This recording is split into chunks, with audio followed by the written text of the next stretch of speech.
The Senate will come to order. The senator will please take their seats. Those persons not entitled to the privileges of the floor will retire to the gallery. The senators will stand and be led in prayer by the Reverend Todd W. McClure from Centerville Baptist Church, South Boston, and after which you will please remain standing and be led in the Pledge of Allegiance to the flag of the United States of America by Senate Page Wendy Ramundo of Alexandria.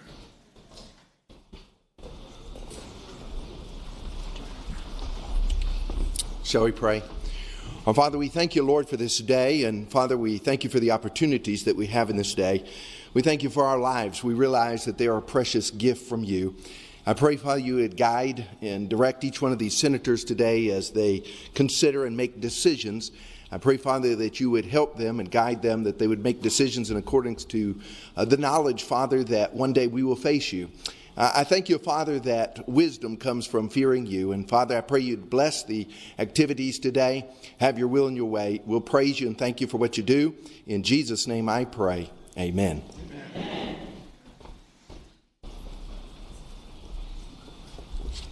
I pledge allegiance to the flag of the United States of America and to the republic for which it stands, one nation, under God, indivisible, with liberty and justice for all.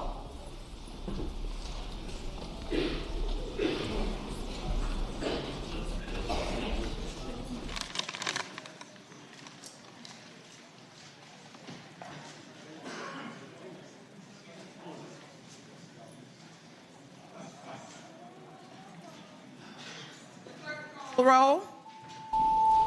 All those present, please vote aye. The clerk will close the roll. You have a quorum, Madam President. Senate Journal for Friday, January 24th, 2020. The senator from Northern Fairfax, Senator Howell, moves that the reading of the journal be waived. All in favor of waiving the reading of the journal will record their vote aye. Those opposed, no. All the senators ready to vote? Have all senators voted? Do any senator desire to change their vote? The clerk will close the roll. Ayes 33, noes 5. The clerk will report any communications from the House of Delegates.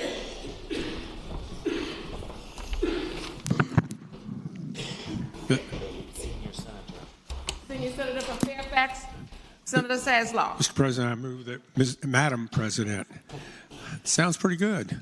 Madam President, I move that we waive the reading of the communications from the House of Delegates.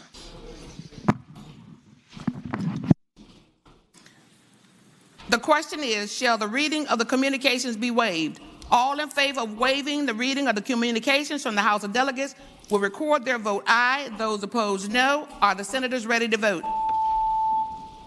Have all senators voted?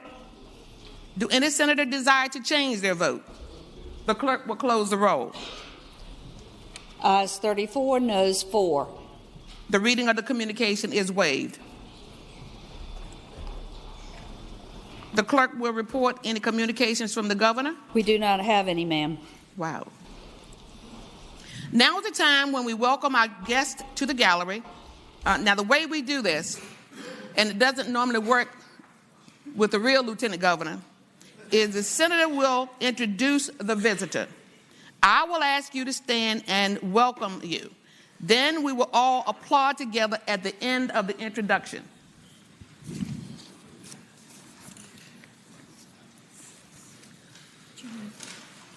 The senator from Hampton, Senator Locke. Thank you, Madam President. I rise for 2 introductions. Senator, you have the floor. Thank you, Madam President. If you would please extend a warm welcome to the Senate to a group from the Boys and Girls Club of the Central Peninsula. They're here visiting the Capitol to meet with their legislators. If you would extend to them the warm welcome of the Senate.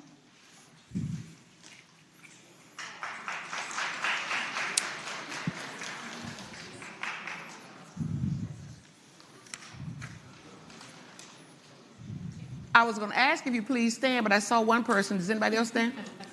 please stand. I would ask the senator to join me in welcoming the Boys and Girls Club of the Central Peninsula. We're glad you came to visit with us today, and we hope that you will come back again soon. Let's give them applause.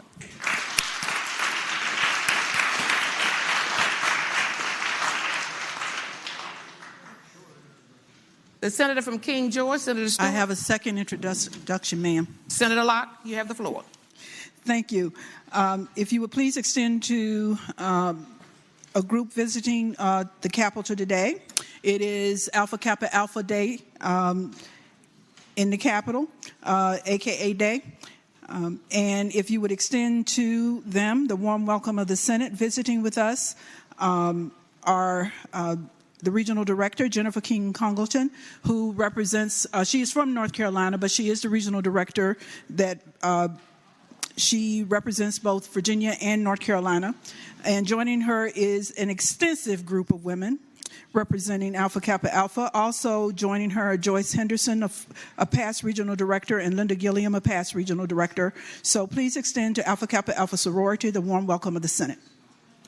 Well, the members up.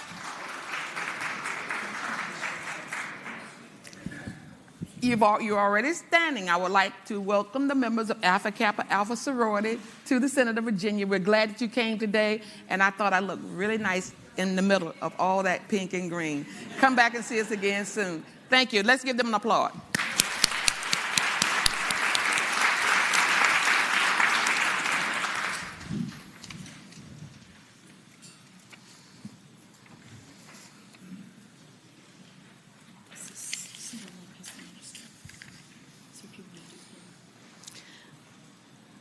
Senator Ruff.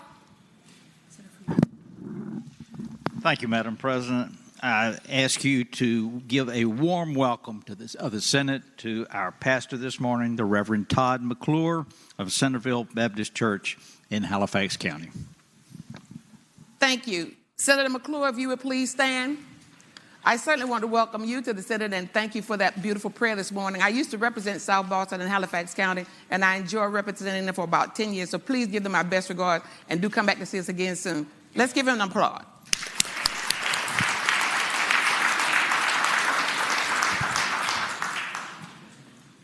Senior Senator from Virginia Beach, Senator D. Staff.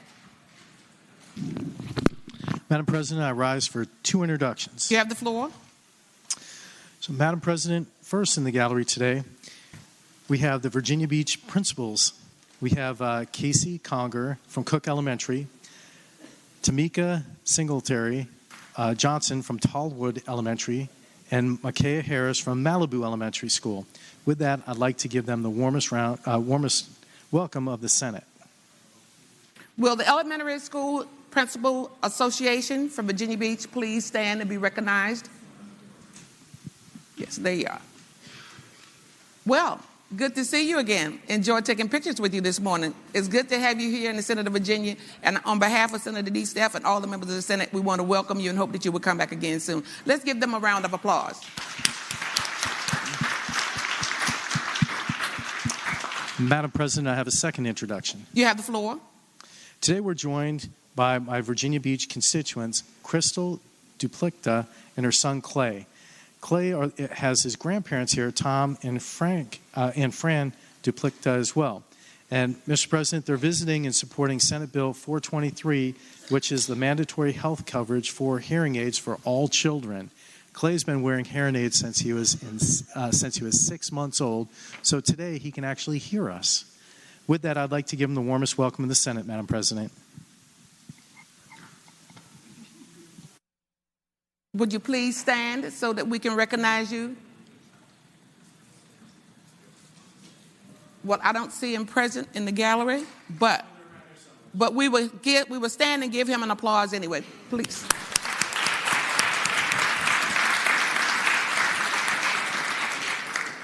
The senior senator from Richmond, Senator McClellan. Thank you, Madam President. I rise for an introduction. You have the floor. Joining us in the gallery, we have the spouse of one of my predecessors, Benjamin Lambert, his wife, Carolyn Lambert, daughter Anne Frances Lambert, Florence Bay, Doris Bay, Nina Hicks, and Ziera Jones. They are here accompanied by Delta Sigma Theta Sorority Incorporated, which is here for its lobby day. Founded on January 13, 1913, on the Washington, D.C. campus of Howard University, Delta Sigma Theta Sorority is an organization of college-educated women committed to the constructive development of its members to public service with a primary focus on the Black community. Within 6 weeks of its founding, members of Delta Sigma Theta participated in their first act of social action by participating in the Women's Suffrage March. At that time, our founders were forced to march in the back.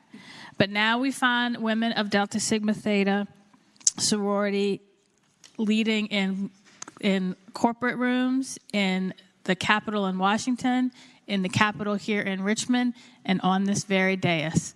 Madam President, I ask on behalf of both of us that you give our sorors from Delta Sigma Theta a welcome to the Senate. Will the members of Delta Sigma Theta Sorority Incorporated please stand and be welcomed?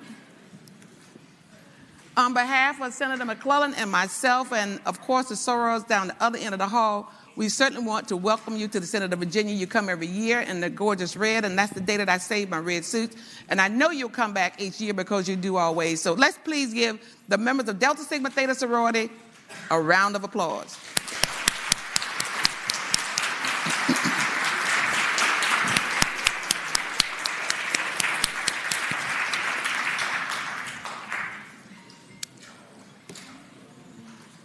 The senator from Fairfax County, Senator Barker. Thank you, Madam President. Thank you for being here today and leading us. I'm here to recognize the constituents from the Virginia PTA, representing more than 200,000 PTA members from more than 100,000 PTAs across the Commonwealth. I'd hope it'd be your pleasure to recognize these leaders on helping deal with children's education and health and safety issues. Thank you, Senator Barker. Will the members of the Virginia PTA please stand in their audience? Oh, my goodness, that's beautiful. I certainly want to welcome you to the Senate of Virginia. You look beautiful in your blue and black, and I was glad to be able to take a picture with you this morning. I want to welcome you and invite you to come back and visit with us often. So let's please give them a round of applause. And a red.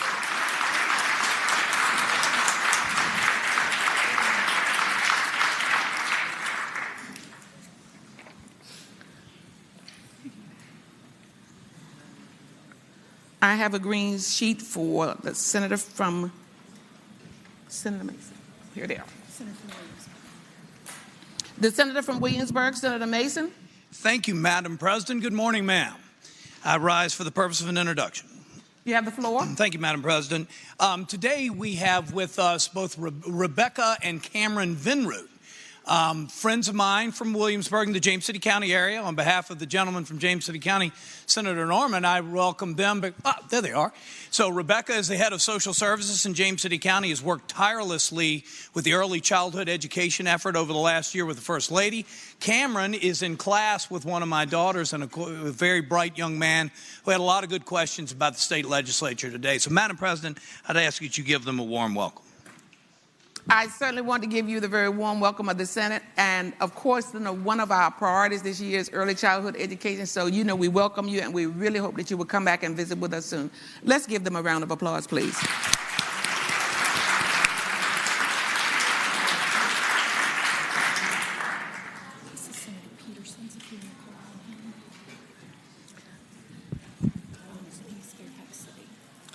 The senator from Fairfax City, I don't have a green sheet for you, but I know you have a visitor. Thank you, Madam President.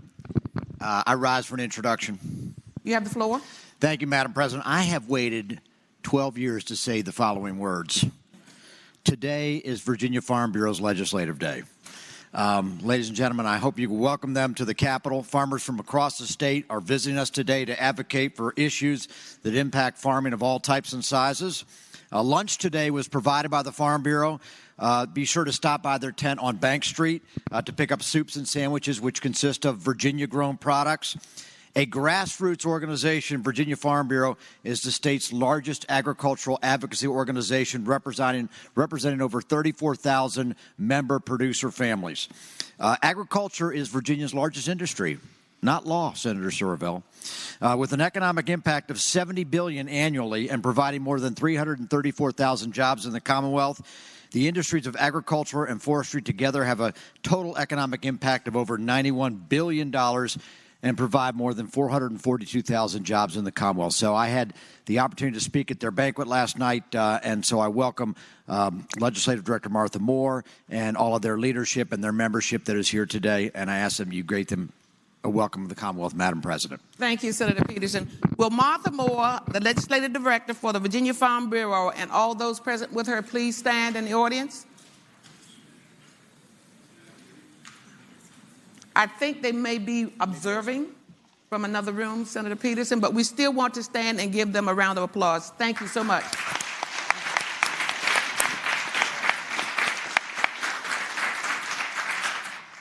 The Senator from Eastern Fairfax County, Senator Surville. Thank you, Madam President. I rise for introduction really quick. You have the floor. Thank you, Madam President. Ladies and gentlemen of the Senate, joining us in the gallery are several citizen activists with VA Ratify ERA. They've been working hard for this historic moment we're about to experience, and I would hope, Madam President, you could give them the warm welcome of the Senate. Oh, please stand. Thank you so much.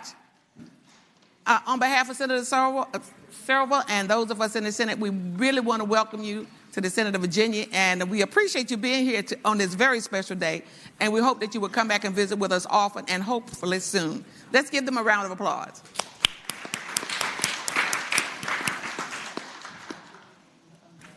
The Senator from Loudoun, Senator Bell. Madam President, I rise for an introduction. You have the floor, Senator Bell. Thank you, Madam President. We have a group of Cub Scouts, Scout Troop 2013 from South Riding, Virginia, my neighborhood, here visiting us today. I also want to point out one of their leaders, Salvatore Maniscalco, one of my good friends, and he served with me during my Air Force career and lives in my district. So very honored that they would come and visit us today and learn more about how our government works. I ask that you please recognize them, Madam President. Will Boy Scout Troop 2013 please stand and be recognized in the gallery? Well, it's wonderful to see you here today, and on behalf of Senator Bell and those of us seated in the Senate on the Senate floor, we want to welcome you to the Senate today and hope that you will come back and visit with us soon. Let's please give them a round of applause.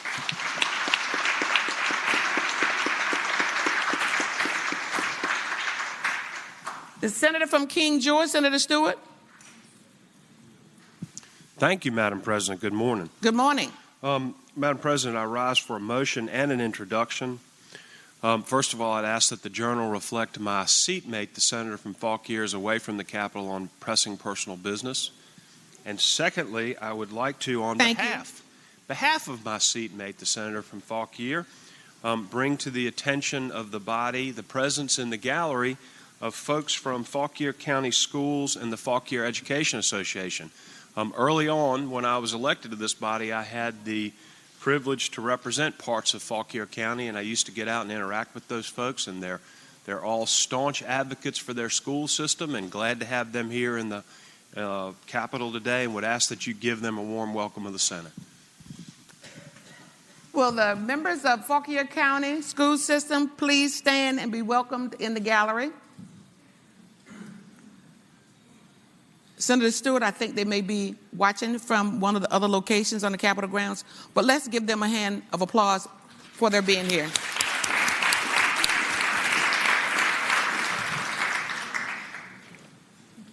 I have two green sheets, nothing on the screen. I have one from Senator Obenshain.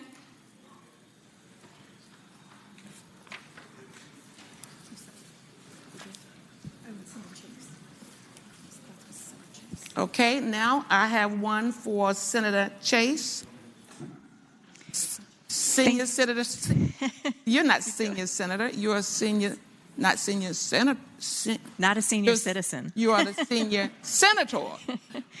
Thank you, Madam President, and good morning. Good morning. I rise for the purpose today for an introduction. You have the floor.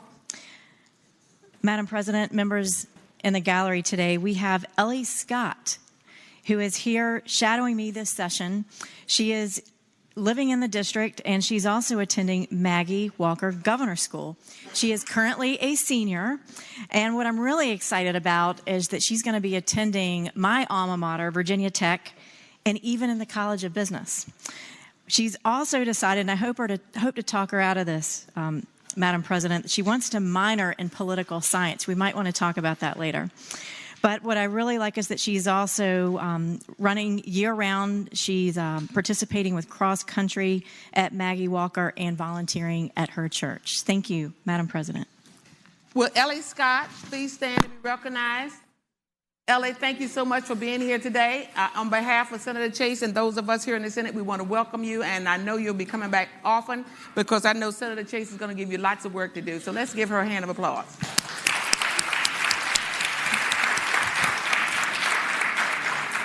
The Senator from Rockingham, Senator Obenshain. Thank you, Madam President. I rise for an introduction. You have the floor.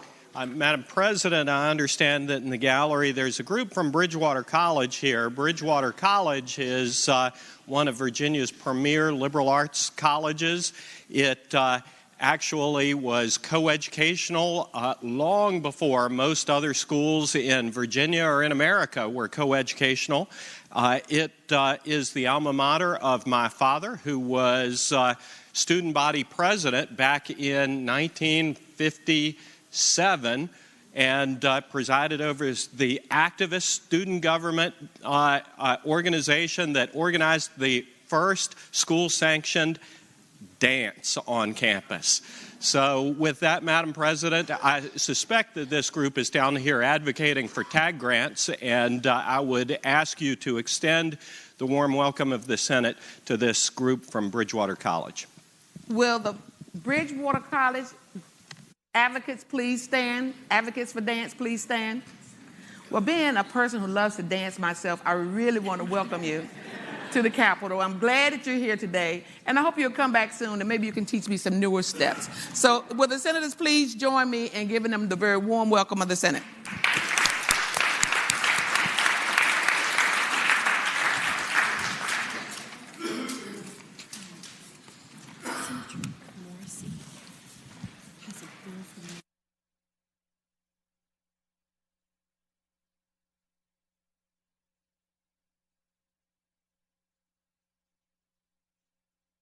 Senator from Richmond, Senator Morrissey.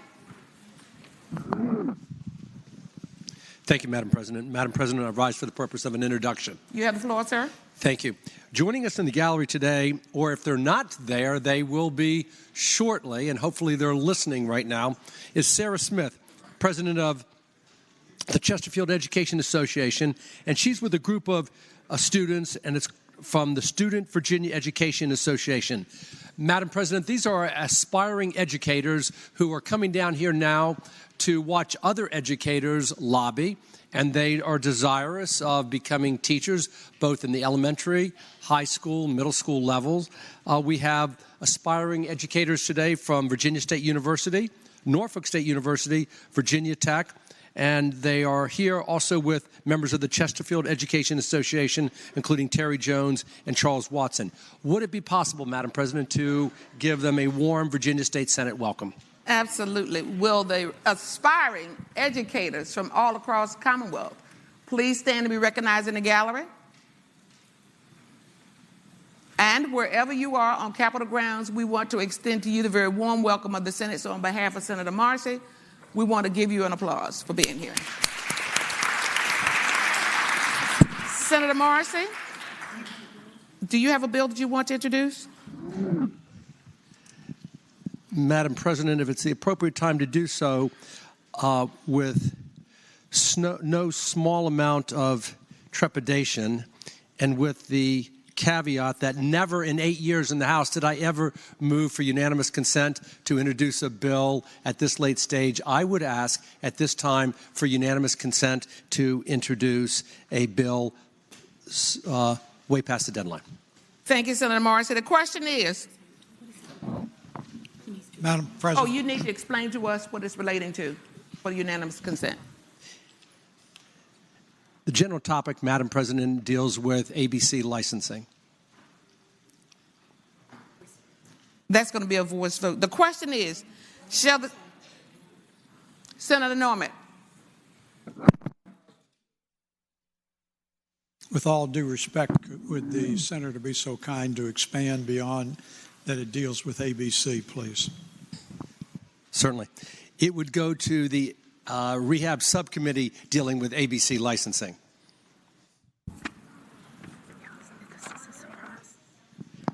I can see from the senator's reaction that he wants further explanation. It would allow myself and Senator DeStef would be co-sponsoring this legislation that would allow certain venues that aren't currently able to serve mixed beverages. They can serve wine and beer. They would be allowed to serve mixed beverages as well. I thank the gentleman, Madam President. The question is, shall the Senate grant consent to introduce a bill as described by the senator by Senator Morrissey? All in favor of the motion say aye. Those opposed, no. Consent is granted to introduce the bill.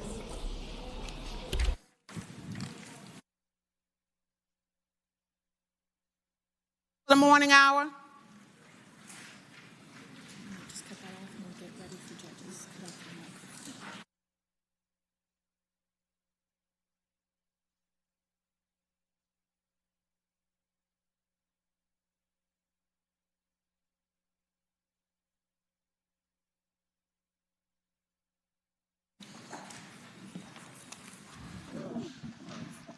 Madam President, I move that the rules be suspended, the Committee on the Judiciary be discharged from further consideration of the resolution, the readings of the title be waived, and the House Joint Resolution number 161 be taken up for immediate consideration. The question is, shall the rules be suspended, the Committee on the Judiciary be discharged from further consideration of the resolution, the reading of the title be waived, and House Joint Resolution 161 be taken up for immediate consideration? All in favor of the motion will record their votes aye. Those opposed, no.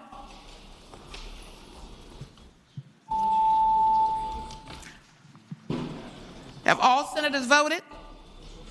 Does any senator desire to change his vote? The clerk will close the roll. Ayes 39, noes 0. Ayes 39, no 0. The rules are suspended. The rules are suspended to take up the resolution for immediate consideration. The chair recognizes Senator. Where's the floor amendment? Sorry, I didn't see you standing. The senator from Franklin, Senator Stanley. Thank you, Madam President. I'm a little shorter than the rest, so it's hard to see sometimes. But, Madam President, I have an amendment to HJR 161, and I now move that we waive the reading of that amendment. The question is, shall the reading of the amendment be waived? All in favor of the motion shall say aye, and those opposed, no. Aye. The reading is waived. Senator Stanley. Thank you, Madam President. I now move that the floor amendments be agreed to.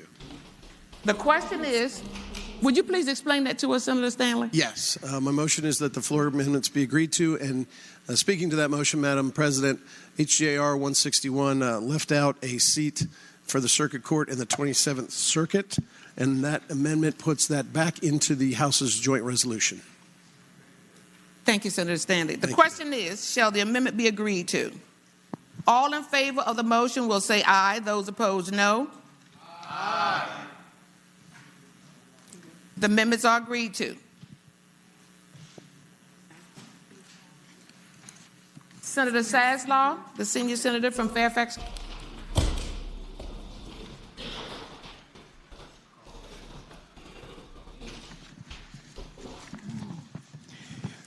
Madam President, I move that the Senate bills ought.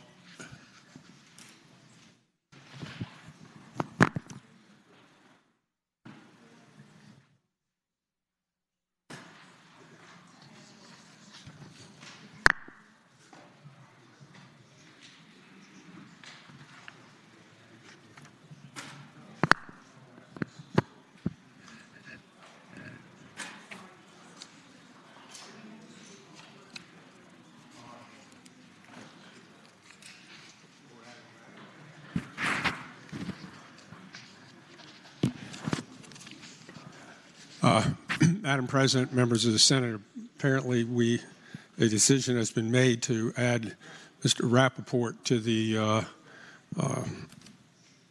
resolution we're about to consider for the Workers' Comp Commission, and I would move that we waive the reading of the resolution, of the amendment to the resolution.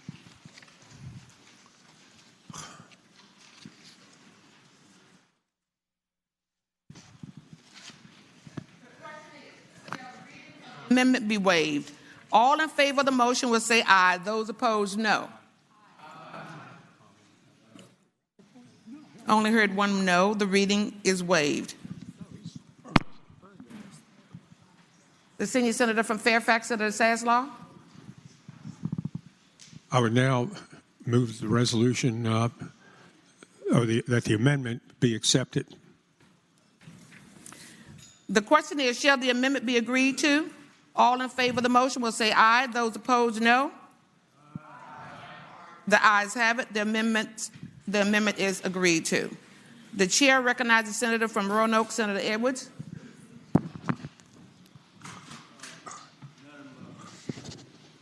Madam President, I move the resolution be agreed to. Thank you, Senator Edwards. The question is, shall the resolution be agreed to? All in favor of agreeing to the resolution will record their votes aye. Those opposed, no. Are the senators ready to vote? Have all senators voted? Does any senator desire to change his vote? The clerk will close the roll.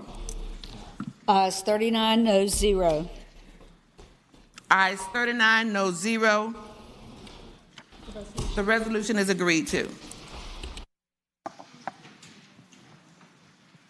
The chair directs the senator from Roanoke City, Senator Edwards, to inform the House of Delegates of the actions of the Senate. The Senate will be at ease.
Does that mean May? Is there something else in Right. May generally means May, but hold on.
Mr. President, Mrs. President, may we return to the morning hour for a moment? Yes.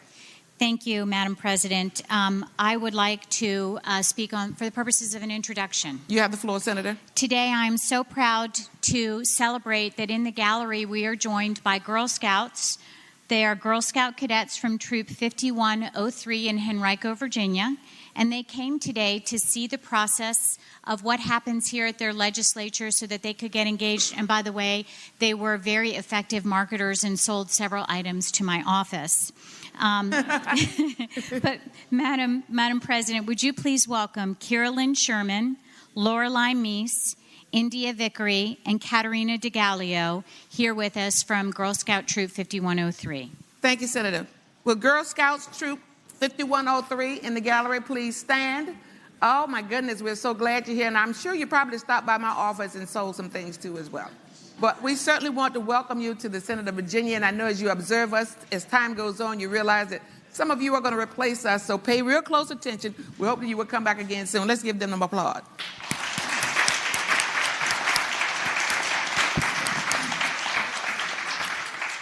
Madam President. Senator D. Staff. While we're back in the morning hour, the group finally made it to the gallery. I'd like to, if it's okay, I'd like to take this opportunity to announce one of the groups. You have the floor, Senator. Thank you, Madam President. I'd like to announce Crystal Duplicta, Clay, Tom, her son, and Clay's here on Clay's bill. He's the little short guy up there, like looking at you and getting ready to wave. And his grandparents, Fran and Clayton. With that, we'd like to give him the warmest welcome of the Senate, and we'll be seeing much more of him over the next couple of weeks. Thank you, Madam President. Thank you, Senator. I certainly want us to recognize the whole group that's here with Clay today. He's quite a handsome young man. I've seen him now for my third time. So will you all please join me in giving a warm Senate welcome to Clay and his family.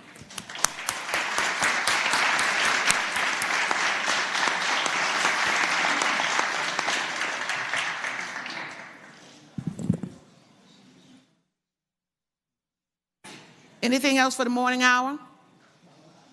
The time for the joint order for certain judicial elections has arrived, and the Senator, on its part, is ready to proceed with the execution of House Joint Resolution number 161. The chair recognizes the Senator from Roanoke City, Senator Edwards. Mr. President, I move that the rules be suspended, the Committee on the Judiciary be discharged from further consideration of the resolution, and the readings of the title be waived, and the Senate Joint Resolution number 10 be taken up for immediate consideration. The question is, shall the rules be suspended, the Committee on the Judiciary be discharged from further consideration of the resolution, the reading of the title be waived, and Senate Resolution number 10 be taken up for immediate consideration? As many as are in favor of the motion will record their votes aye. Those opposed, no. Are the senators ready to vote? Have all senators recorded their vote? The clerk will close the roll. Ayes 39, no 0. Ayes 39, no 0. The rules are suspended to take up the resolution for immediate consideration. The chair recognizes the Senator from Roanoke City, Senator Edwards. Mr. President, I move that the resolution be agreed to. The question is, shall the resolution be agreed to? As many as are in favor of agreeing to the resolution will say aye. Those opposed, no. Those say aye. Aye. Those opposed, no. The ayes have it. The resolution is agreed to.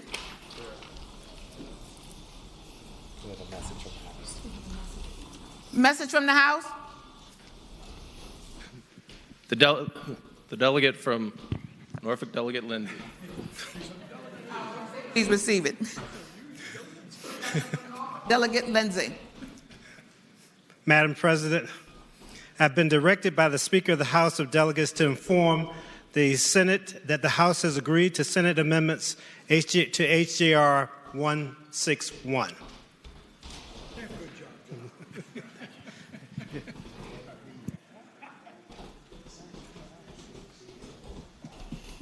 Thank you, Delegate.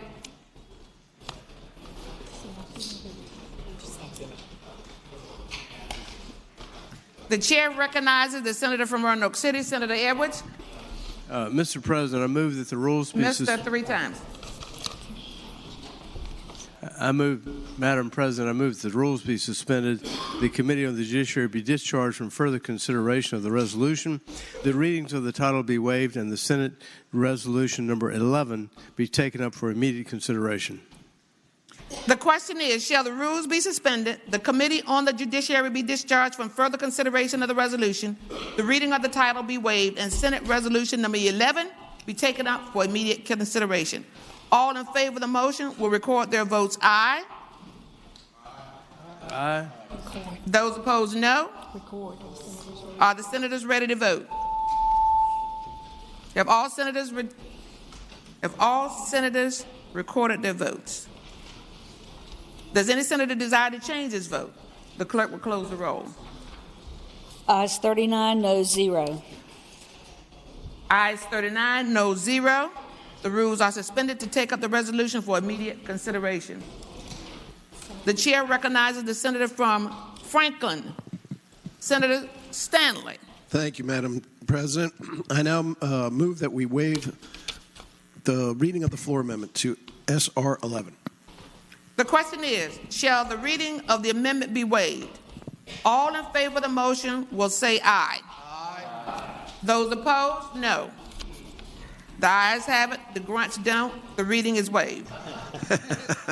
Thank you, Madam President. The chair recognizes the senator from Franklin, Senator Stanley. Thank you, Madam President. I now move the floor amendment and speaking to that motion. You have the floor. Thank you. Madam President, members of the body, where they had also left off the 27th Circuit for reappointment, the judge sitting in that circuit, which I represent along with Senator Chafin and Senator Pillion, would insert the Honorable Marcus H. Long, Jr. of Montgomery as a judge of the 27th Judicial Circuit for a term of 8 years, commencing July 1, 2020. And based on those arguments, Madam President, I now renew my motion that the floor amendment be agreed to. The question is, shall the floor amendment be agreed to? All in favor of the motion say aye. Aye. Those opposed, no. The ayes have it. The floor amendment is agreed to. The chair recognizes the senator from Roanoke City, Senator Edwards. Madam Chair, I move the resolution be agreed to. The question is, shall the resolution be agreed to? All in favor of agreeing to the resolution will say aye. Aye. Those opposed, no. The ayes have it. The resolution is agreed to. The chair recognizes the senator from Roanoke City, Senator Edwards. Madam Chair, I move the rules be suspended, the Committee on the Judiciary be discharged from further consideration of the resolution, the readings of the title be waived, and the Senate Resolution number 12 be taken up for immediate consideration. The question is, shall the rules be suspended? The Committee on the Judiciary be discharged from further consideration of the resolution, the reading of the title be waived, and the Senate Resolution number 12 be taken up for immediate consideration. All in favor of the motion will record their votes aye. Those opposed, no. Are the senators ready to vote? Have all senators voted? Does any senator desire to change his vote? The clerk will close the roll. Ayes 39, noes 0. Ayes 39, no 0. The rules are suspended to take up the resolution for immediate consideration. The chair recognizes the senator from Roanoke City, Senator Edwards. Madam Chair, I move the resolution be agreed to. The question is, shall the resolution be agreed to? All in favor of agreeing to the resolution will say aye. Aye. Those opposed, no. The ayes have it. The resolution is agreed to. The chair recognizes the senator from Roanoke City, Senator Edwards. Madam Chair, I move that the rules be suspended, the Committee on the Judiciary be discharged from further consideration of the resolution, the readings of the title be waived, and the Senate Resolution number 13 be taken up for immediate consideration. The question is, shall the rules be suspended, the Committee on the Judiciary be discharged from further consideration of the resolution, The reading of the title be waived. The Senate Resolution number 13 be taken up for immediate consideration. All in favor of the motion will record their votes aye, and those opposed no. Are the senators ready to vote? Have all senators voted? Does any senator desire to change his vote? The clerk will close the roll. Ayes 39, noes 0. Ayes 39, no 0. The rules are suspended. The chair recognizes the senior senator from Roanoke, Senator Edwards. Madam Chair, I move the resolution be agreed to. The question is, shall the resolution be agreed to? All in favor of agreeing to the resolution will say aye. Aye. Those opposed, no. The ayes have it. The resolution is agreed to.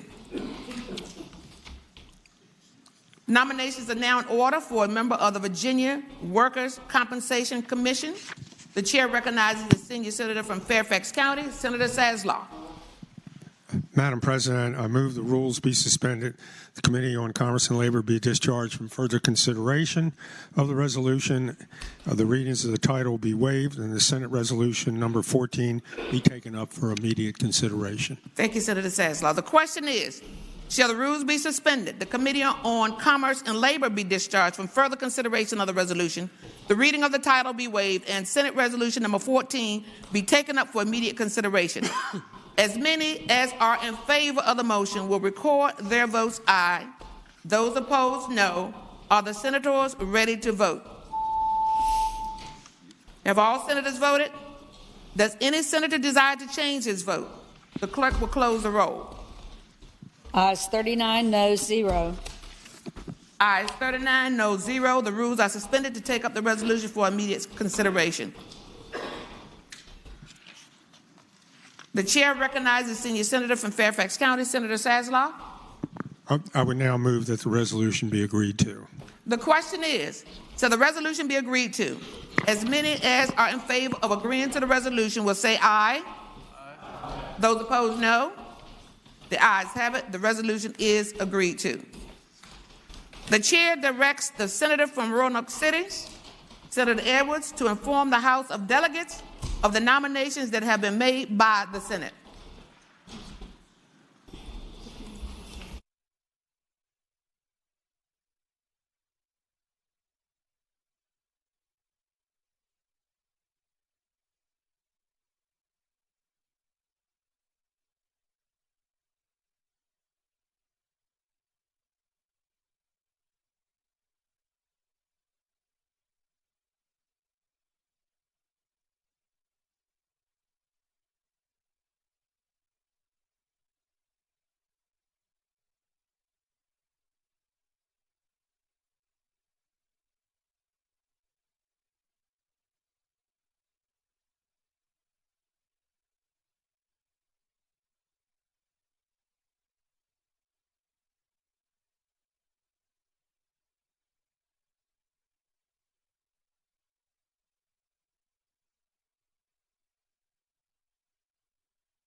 Pursuant to the joint order, it is now in order that the rolls be called.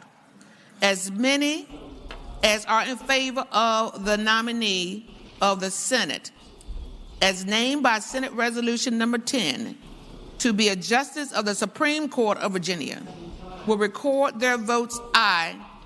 Those opposed, no. Are the senators ready to vote? Have all senators recorded their vote? Does any senator decide to change their vote? The clerk will close the roll. Ayes 39, no 0. Ayes 39, no 0.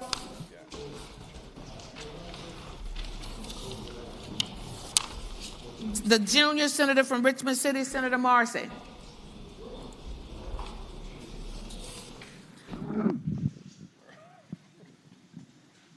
Madam President, if I requested to speak, I'm withdrawing my request to speak, and I'm not asking that any patrons be withdrawn from the block. Thank you. Thank you, Senator Marcy. All in favor of the nominees of the Senate, as named by Senate Resolution number 11, to be judges of the respective circuit courts, will record their votes aye. Those opposed, no. Are the senators ready to vote?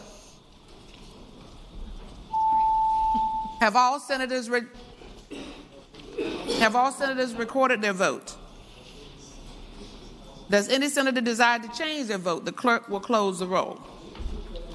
Ayes 39, no 0. Ayes 39, no 0.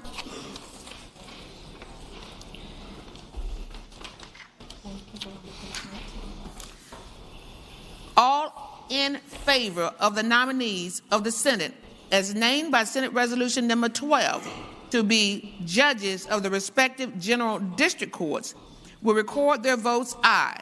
Those opposed, no. Are the senators ready to vote? Have all senators recorded their votes? Does any senator desire to change their vote? The clerk will close the roll. Ayes 39, no 0. Ayes 39, no 0.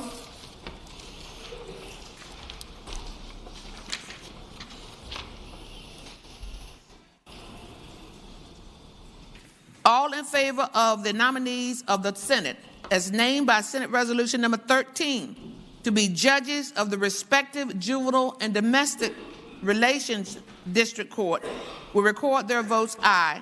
Those opposed, no. Are the senators ready to vote? Have all senators recorded their vote? Does any senator desire to change their vote? The clerk will close the roll. Ayes 39, no 0. Ayes 39, no 0. The resolution is agreed to. As many as are in favor of the nominee of the Senate, as named by Senate Resolution number 14, to become a member of the Virginia Workers' Compensation Committee, will record their votes aye. Those opposed, no. Are the senators ready to vote? Have all senators voted? Does any senator desire to change his vote? The clerk will close the roll.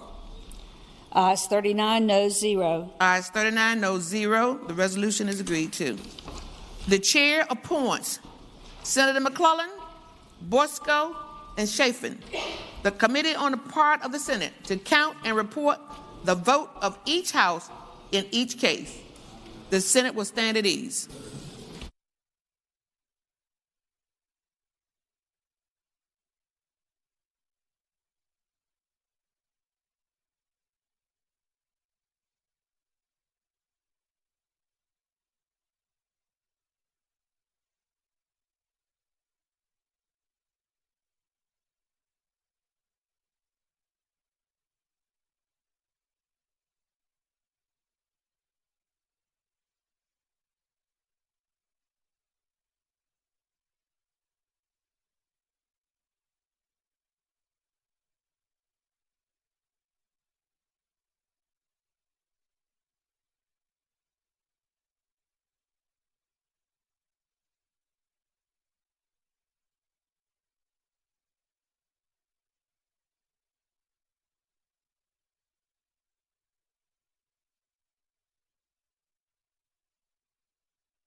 The joint order on the House Joint Resolution number 161 will be resumed. The clerk will read the report of the committee to count the vote. The committee has reported as follows. Number of votes necessary to elect. In the House of Delegates, 51. In the Senate, 21. The chair recognizes the senator from Roanoke City, Senator Edwards. Madam President, I move that the reading of the report be waived. The question is, shall the reading of the report be waived? All in favor of the motion will record their votes aye. Those opposed, no. Are the senators ready to vote? Have all senators recorded their votes? Does any senator desire to change his vote? The clerk will close the roll. Ayes 26, noes 10. Ayes 26, noes 10. The reading of the report has been waived.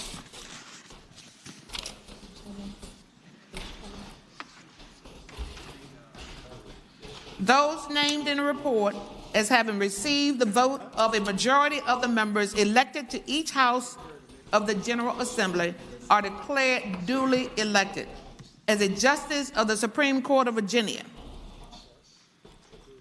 as judges of the respective courts, circuit courts, general district courts, and juvenile and domestic relations district courts, and as a member of the Virginia Workers' Compensation Commission for the term that have been set forth.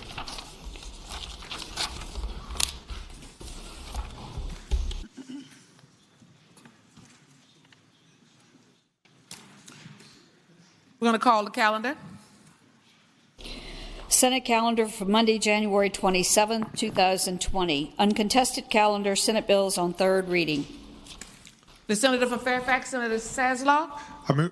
Madam President, I move that the Senate bills on third reading, uncontested calendar on pages 1 through 10, that's Senate bills 235 through 740, be placed upon their final passage in a block. Any senator desiring to remove a bill from the block, please do so after the clerk has read the number of the bill.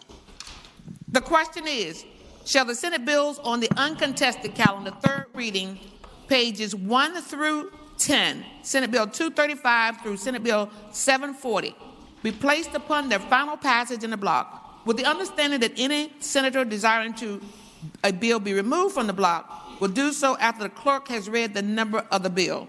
All in favor of the motion will say aye. Aye. Those opposed, no. The motion is agreed to. The bills are before us in the block. The clerk will read the number of the bills. Senate Bill 235. Madam President. Senator from Southern Fairfax, Senator Barker. Madam President, could that bill come out of the block and buy for the day? Without objection, that bill will come out of the block and buy for the day. Senate Bill 52, Senate Bill 114, Senate Bill 189, Senate Bill 303, Senate Bill 336, Senate Bill 393, Senate Bill 442, Senate Bill 443, Senate Bill 444, Senate Bill 466, Senate Bill 469, Senate Bill 535, Senate Bill 572, Senate Bill 583, Senate Bill 634. Madam President.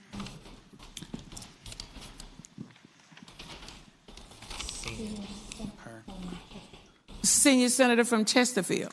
Thank you, Madam President. Could Senate Bill 634 come out of the block, please? Senate Bill 634 is out of the block. And Madam President, Senator Suderline? could the bill immediately preceding that on page 7, Senate Bill 583, also come out of the block? Senate Bill 583 is out of the block. Thank you. Senate Bill 687, Senate Bill 737, Senate Bill 740,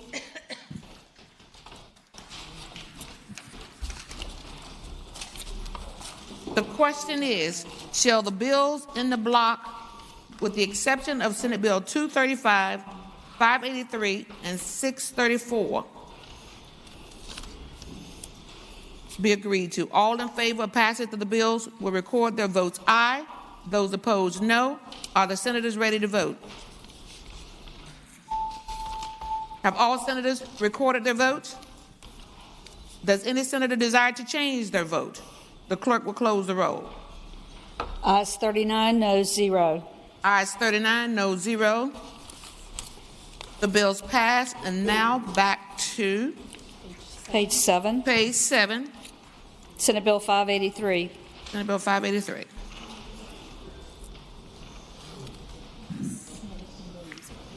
The senator from Williamsburg, Senator Mason. Thank you, Madam President. I move the bill pass and speaking the motion. You have the floor. Madam President, Senate Bill 583 establishes a Virginia Spirits Board and a Virginia Spirits Promotion Fund. The board is designed to promote the activity of distillers that are growing. We're up to 46 across Virginia today.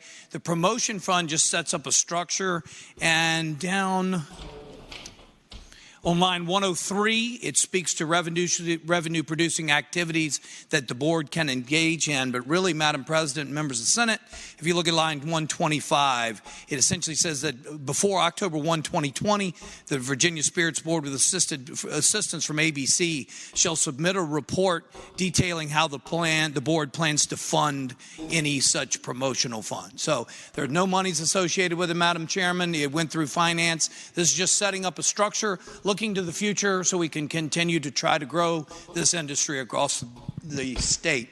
Madam President, I renew my request that we pass the bill. The question is, shall Senate Bill 583 pass? All in favor of the motion will record their votes aye. Those opposed, no. Are the senators ready to vote? Have all senators voted? Do any senator desire to change their vote? The clerk will close the roll. Ayes 35, noes 4. Ayes 35, noes 4. The bill passed. Senate Bill 634.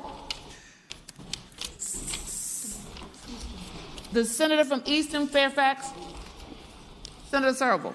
Good morning, Madam President. And I would love saying that. I move to pass the bill. And speaking of that motion. You have the floor, Senator Serval. Thank you, Madam President. Ladies and gentlemen of the Senate, Senate Bill 634 is a bill that creates a grant program for certain alternative energy programs for our constituents. First of all, there's a program for a grant for solar. There's one for geothermal. There's one for solar thermal, which is hot water. There's one for an electric vehicle charging station, one for a home energy audit. The Finance Committee, in its wisdom, saw fit to put a clause on it saying that unless there's money appropriated, the bill disappears. It's what got me out of finance. I would hope the body would pass the bill just to keep this moving through the process. The question is, shall Senate Bill 634 pass? All in favor of the motion will record their votes aye. Those opposed, no. Are the senators ready to vote? Have all senators voted? Do any senator desire to change their vote?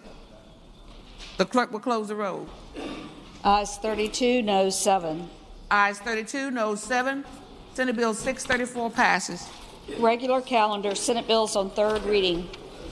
Senate Bill 391, a bill relating to adult abuse, financial exploitation, required report by financial institution. The question is, Madam President, can Senate Bill... The senator from Prince William. Thank you, Madam President. I move that Senate Bill 391 go by for the day. Without objection, Senate Bill 391 will go by for the day. Senate Bill 631, a bill relating to abandoned and stolen shopping carts, local regulation. The senator from Eastern Fairfax County, Senator Serval. Thank you, Madam President. Got that right. I move the bill pass. I know it's hard. You've been used to a man standing up here for so long. Duly noted. I move the bill pass and speaking to that motion.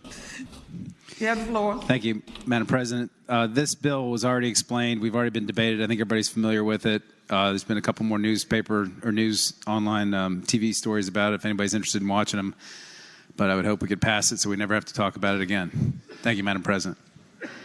The question is, Shall Senate Bill 631 pass? I'm sorry? Senior Senator from Virginia Beach. Will the gentleman yield for a question? Does the Senator yield? I'll yield if you really want to talk about this some more. Just for a minute. So, Madam President, I just want to clarify what we're doing here, and I want to make sure that I address one specific issue when last week it was referred to what happened and what this was based on in the city of Virginia Beach.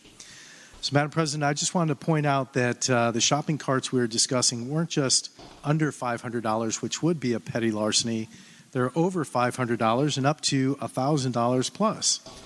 And with that, that would be a felony. Madam President, I tried to look through the code and find any other place in the code where when something was stolen, a piece of property or anything else, where we actually charged the victim for the crime. And I couldn't find that. So a quick question, and then I'll follow up with my point on the city of Virginia Beach. Is there any other section in the code where we actually charge the victim for the theft of their property? Madam President, what I would say to the gentleman is that from my perspective, what's going on here is you have companies, or mainly corporations, that are allowing their property to be stolen repeatedly and be placed all over the community, creating a nuisance to everybody else. And so, for example, it would be as if somebody stole my car 200 times and I called the police 200 times, then became a burden on the police of the community because I kept leaving the keys sitting right in my car and letting people steal it. To me, this is the same situation. There's very preventative measures that can be taken to prevent this from occurring. Right now, it's become a burden on everybody else. And so I analogize this to a public nuisance. And I think this is a way to create to prevent public nuisance. And that would be the way I'd answer the gentleman's question. Madam President, Senator DeStaff. Speaking to the bill, I don't think a shopping cart is a public nuisance. And Madam President, with the onset of using your telephone to be able to unlock your car and start your car and being able to duplicate phones, we're saying that anyone who gets their car stolen by a thief who's duplicating their cell phones and copying that, or even popping the lock to their car and stealing their car, that we should charge them for the theft of their car. Madam President, I think this is ridiculous. It's like, as the gentleman behind me is saying, credit card fraud.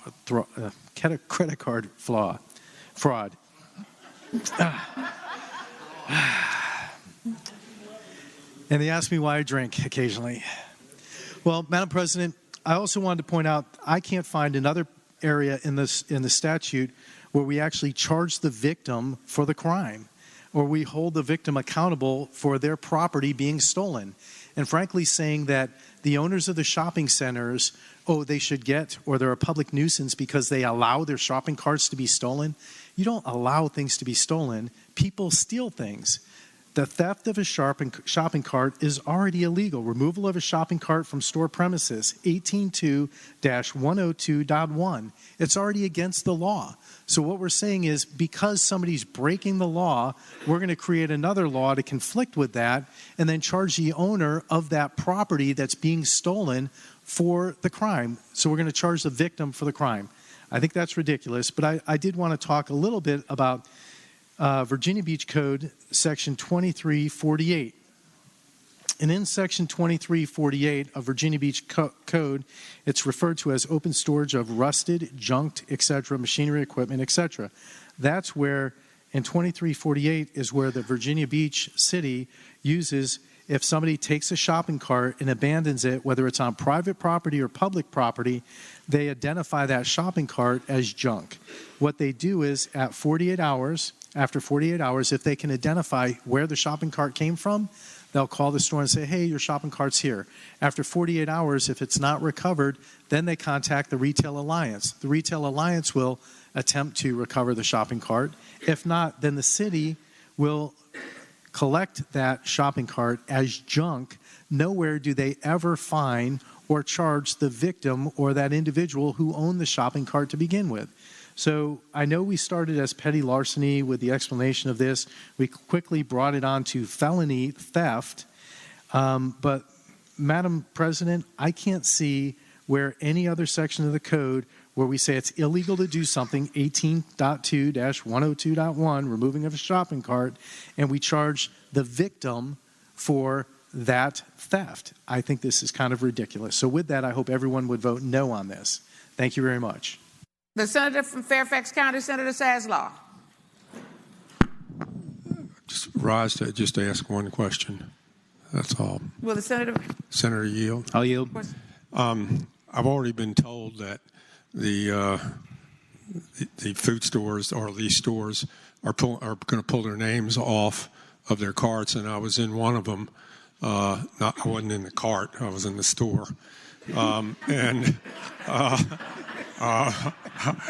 just to clear that up. And it's very easy for them to take that off. My question would be, if they do this, who are you going to call? And don't tell me Ghostbusters. Gentleman just took my joke. Well, I will say to the gentleman that having removed 250 carts from the creek myself with my volunteers, I can tell you that Walmart's carts are blue, that Shoppers Food Warehouse is green, Home Depot is orange, Costco has these big metal ones, and they don't have to have their names on them. You can figure it out based on where the store is and what color the carts are. So. That'll go over real well in court.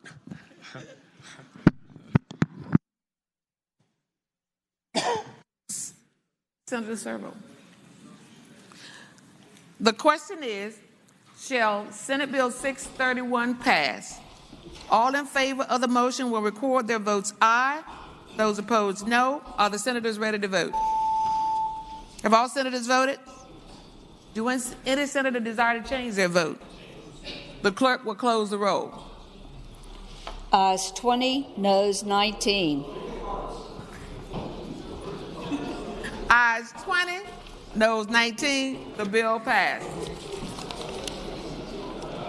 Senate Bill 604, a bill relating to land preservation tax credit verification requirements. The senator from King George, Senator Stewart. Thank you, Madam President. Move the bill pass. And speaking to that. You have the floor, Senator. Thank you, Madam President. So this bill was the bill that we tried to pass on Friday, and it met to an untimely demise, and someone was kind enough to reconsider it. The first thing I would say is please look at this bill with an open mind. And the second thing I would say is do not be bamboozled by the senator from Rockingham. Madam President, this is a really simple bill, and it's meant to strengthen the conservation easement program in Virginia. Right now, if someone grants an easement, 40% of the value of that easement is what you can actually apply for tax credits on. Right now, the threshold is $1 million, and so people only have to make application to the Department of Conservation and Recreation if it is $1 million or more in tax credits, which means it's a $2.5 million easement. So these are substantial transactions, and it's a lot of money that we're giving away. This is all that happens. You lower it to $500,000 in order to make sure that the Commonwealth is getting the scrutiny for the conservation value that we intend. It is intended to strengthen the conservation easement program. And so all that would happen is if it goes to $500,000, you actually have to get a sign-off by the Director of Conservation and Recreation. Now imagine that. You're going to give a $2.5 million easement, and you're going to get tax credits for that. And what we're saying is you have to get a sign-off by the department, the director of the Department of Conservation and Recreation. That is what this bill does. It simply lowers the threshold. And as I say, my friend from Rockingham, I don't know, I guess he hates the program, but this is a good bill. It is an administration bill, and it's done to enhance the program, not injure it. I hope the bill passes. The question is there another speaker? Senator from Bamboozle. Well, I have first Senator. I'm sorry. I have the senator from Rockingham. Since you're on your feet, you can go on and give us your statement. And then it will be the senator for Alexander, Senator Ebbett. Senator from Rockingham. Thank you, Madam President. With due respect to my friend from King George, I'm accustomed to inflationary adjustments, and inflationary adjustments usually increase the threshold after which you have to get government approval for something. This is an anti-conservation bill. I know it's not intended as such. It really isn't. I certainly understand the intentions of the administration in addressing this, but I hope that a couple of you took some time over the weekend, maybe some who voted no on Friday, maybe some who voted yes but scratched their head and wondered why some of your colleagues had voted no. I hope you talked to some members of the conservation community because I'm confident that the conservation community is deeply concerned about this bill and its impact upon conservation across the Commonwealth. I'll tell you, I'm an owner of a family farm in Montgomery County, and we put it in conservation. And we received a tax credit. It was not a $500,000 tax credit. It was not more than a $500,000 tax credit. But if we had to go through this process, it's not just a rubber stamp. It's not just asking DCR to sign off of it and they stamp approved. You have to go through a lengthy process and spend money in order to go through this process, in order for you to keep, it's not a government giveaway. This is keeping some of your own money. It's your taxes that you don't have to pay in exchange for doing something that the Commonwealth favors, and that is taking land out of development and putting it in conservation forever. And we did that with about 600 acres. And I can tell you that this land doesn't generate money. And if my family members had to somehow come together and spend the money in order to put this in conservation and to go through this process, we wouldn't have done it. We absolutely would not have done it.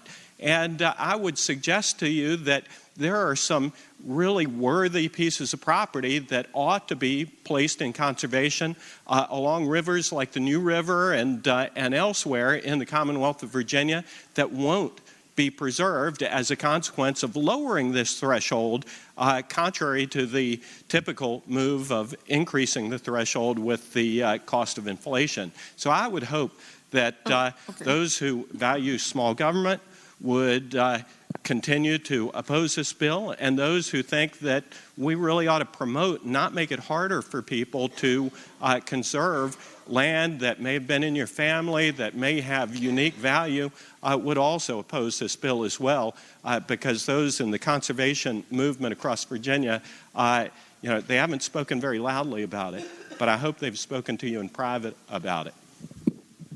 Senator from Alexander, Senator Eben. Thank you, Madam President.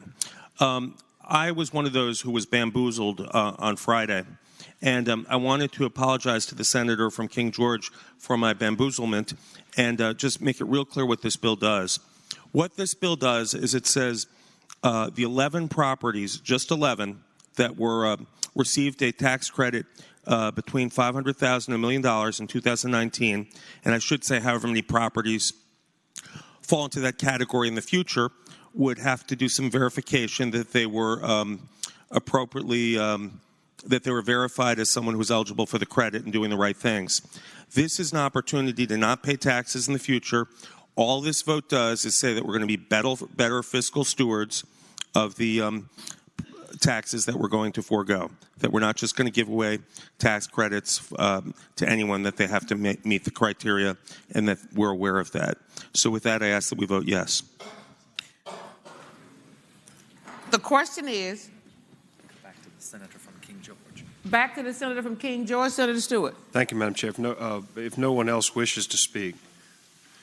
Madam President, again, despite what my friend from Rockingham says, this really is all about just making sure we're getting the conservation purposes, and keep in mind these conservation easements, open space easements, a vast variety of easements. It's just to make sure that the Department of Conservation and Recreation reviews it, and we're getting the conservation, the intended purposes for which they are getting the tax credits. I hope you'll support the bill. The question is? Madam President. Senator from Rockingham, Senator Obenshain. I hesitate to stand a second time, but I would point out that these pieces of property still have to go through a process. You cannot get a conservation easement approved unless you have somebody who's willing to accept it, like the Virginia Outdoor Foundation. They aren't just accepting anything just to give some farmer from King George a $500,000 tax credit. They actually go through a detailed process and are very, very careful. So what this bill does is says we don't trust the Virginia Outdoor Foundation anymore. We don't trust the organizations that do accept our tax credits or do accept conservation easements in Virginia. And moreover, if it is a questionable contribution to the Virginia Outdoor Foundation or some other land trust, you can be in serious trouble with the IRS. And I would respectfully submit that we have important safeguards that are already in place, and this is an unnecessary burden that's going to decrease the amount of land put in conservation. Seeing no one else who wants to speak, the question is, shall Senate Bill 604 be passed? All in favor of the motion will record their votes aye. Those opposed, no. Are the senators ready to vote? Have all senators voted? Do any senators desire to change their vote? The clerk will close the roll. Ayes 18, noes 21. Ayes 18, noes 21. The bill does not pass. Senate Bill 63, a bill relating to reckless driving exceeding speed limit. The senator from Roanoke County, Senator Suderline. Thank you, Madam President. I move that the Senate pass Senate Bill 63 and speaking to that motion. You have the floor. Thank you, Madam President. Senate Bill 63 is an important criminal justice reform that we as a Senate have passed on bipartisan votes several years in a row. Unfortunately, a group of legislators not interested in criminal justice reform has stymied it a few times. I think the senator from Franklin's familiar with them. I've not met anyone who actually thinks that driving 11 miles over the speed limit ought to be punishable up to a year in jail and or a $2,500 fine. Unfortunately, that's what the current law allows. When the law is not what we intend, it leads to selective enforcement where different people get punished differently in different parts of the Commonwealth for the exact same instance. And today we have an opportunity to correct that by making it so that reckless driving as defined by statute will not be possible at just 11 miles over. It would be at 85 miles per hour as the hard deck there. And I hope it will be the pleasure of the Senate to pass the bill.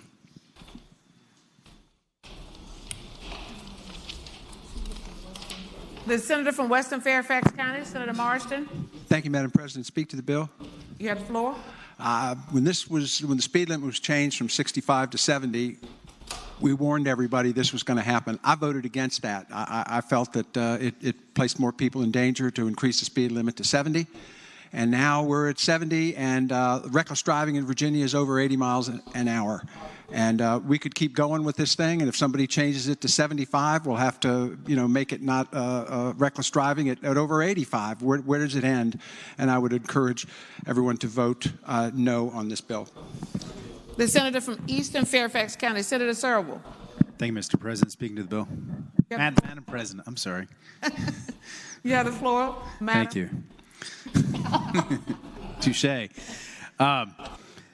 Ladies and gentlemen, there's three bills that we are dealing with this session. They're going to cost me legal fees. One is this bill, because I do a lot of reckless driving defense. Number two is hopefully we're going to decriminalize adultery, which will save my legal clients a lot of money spent on me. We'll see. The third one is legalization of marijuana. And I support all three, even though it's going to hurt me financially. And I just want to say that this bill, I've voted for every time it's been on the floor. Most other states don't have a reckless driving threshold that's this low. And I can't tell you how many folks I represent every year that are just shocked and dumbfounded that they could go to jail for 12 months or could be fined $2,500 and lose their license for 6 months because they were doing 76 miles an hour or, in some cases, 81, when most of the traffic out there is already going 75 or 76 to begin with. And while the existing system is great for business, sure there's a couple other senators on the other side that could confirm that. I just don't think it's good policy. And I think the fact that you can be charged with speeding at 83, 84, 85 is sufficient deterrence. I don't think the fact that it's reckless changes how anybody behaves. And I think the right thing to do is to increase that threshold so we're more in line with where other states are. And that's why I support the bill. Senator from Roanoke County, Senator Suderline. Thank you, Madam President. If no one else desires to speak, I just renew my motion that the bill pass so that we can have the law reflect what we actually intend it to be. The question is, shall Senate Bill 63 pass? All in favor of the motion will record their votes aye. Those opposed, no. Are the senators ready to vote? Have all senators recorded their votes? Do any senator desire to change their vote? The clerk will close the roll. Ayes 25, noes 14. Ayes 25, noes 14. Senate Bill 63 passed. Senate Bill 106, a bill relating to hydraulic fracturing groundwater management area prohibition. Senator from Eastern Fairfax County, Senator Serval. Thank you, Madam President. I move the bill pass. And speaking to that motion. You have the floor. Ladies and gentlemen, this bill is a prohibition on hydraulic fracturing, which is otherwise known as fracking, basically everywhere east of I-95. There was a company that leased out about 85,000 acres for fracking on the northern neck and the middle peninsula about 4 or 5 years ago. There's actually a shale underneath in the bedrock. But right above that bedrock is an aquifer, which is the drinking water for 4 million people. And if we get any of those chemicals out from fracking into that aquifer, it's going to ruin drinking water for a whole lot of Virginians and cost all of us a lot of money. And the experience in other states has been that when you frack, this stuff often leaks out, and it's real nasty when it happens. And the bill, again, only applies to the areas east of I-95, including the Eastern Shore. And so I would hope the body would pass the bill. The question is, shall Senate Bill 106 pass? All in favor of the motion will record their votes aye. Those opposed, no. Are the senators ready to vote? Have all senators recorded their vote? Do any senator desire to change their vote? The clerk will close the roll. Ayes 26, noes 13. Ayes 26, noes 13. Senate Bill 106 passed. Senate Bill 124, a bill relating to hydraulic fracturing groundwater management area prohibition. The senator from Hampton, Senator Locke. That's not what this bill does. That was the previous bill. Okay. Senate Bill 124, as amended in the form of a substitute, addresses the collateral consequences faced by drug ex-offenders being banned from a necessary social support system that aids them and their family members in their reentry processes and reduces the chances for recidivism. This class of ex-offenders face a life sentence after serving their time by being banned from SNAP and TANF. This bill seeks to lift those bans on possession and distribution. Statistically, most drug felons are from low-income households and thus are unable to successfully re-enter society without SNAP and TANF, increasing their chances of recidivism, which costs the state more money to imprison them than it would cost to provide these public benefits. This ban has a disproportionate impact on women and children, the overwhelming recipients of such benefits. Children are essentially punished for the acts of their parents. Nationwide, there is a bipartisan trend toward repealing the ban. Since 1996, 41 states and Washington, D.C. have opted out of or modified the ban on TANF and SNAP benefits. So I move that Senate Bill 124 pass. The question is, shall Senate Bill 124 pass? All in favor of the motion will record their votes aye. Those opposed, no. Are the senators ready to vote? Have all senators voted? Do any senator desire to change their votes? The clerk will close the roll. Ayes 22, noes 17. Ayes 22, noes 17. Senate Bill 124 passed. Senate Bill 126, a bill relating to method of nominating party candidate incumbent selection. Madam Chair, Madam President, Madam President. Senator from Augusta. Thank you, Madam President. I would ask that that bill come out of the block and go by for 4 years. Actually, for the day. Thank you, Madam President. Without objection, Senate Bill 126 will go by for the day. Senate Bill 288, a bill relating to scenic river designation, Maury River. Senator from Bath. Senator Deeds. Madam President, I move that the bill pass. This bill comes at the request of the Rockbridge County Board of Supervisors. It designates the stretch of the Maury River from the confluence of the Big Calf Pasture and the Little Calf Pasture just west of Goshen Pass to Beans Bottom just west of Lexington as a scenic designated river. Again, I move that pass. Near the cow pasture as well as The question is, shall Senate Bill 288 pass? All in favor of the motion will record their votes aye. Those opposed, no. Are the senators ready to vote? Have all senators voted? Do any senator desire to change their vote? The clerk will close the roll. Ayes 36, noes 3. Ayes 36, noes 3. The bill passed. Senate Bill 316, a bill relating to elections, date of June, primary election. Madam President, Senator Servo, the senator from Eastern Fairfax County. could that bill go by for the day? Without objection, the bill will go by for the day. Senate Bill 493, a bill relating to conditional release of geriatric, terminally ill, or permanently physically disabled prisoners. The senator from Loudoun, Senator Bell.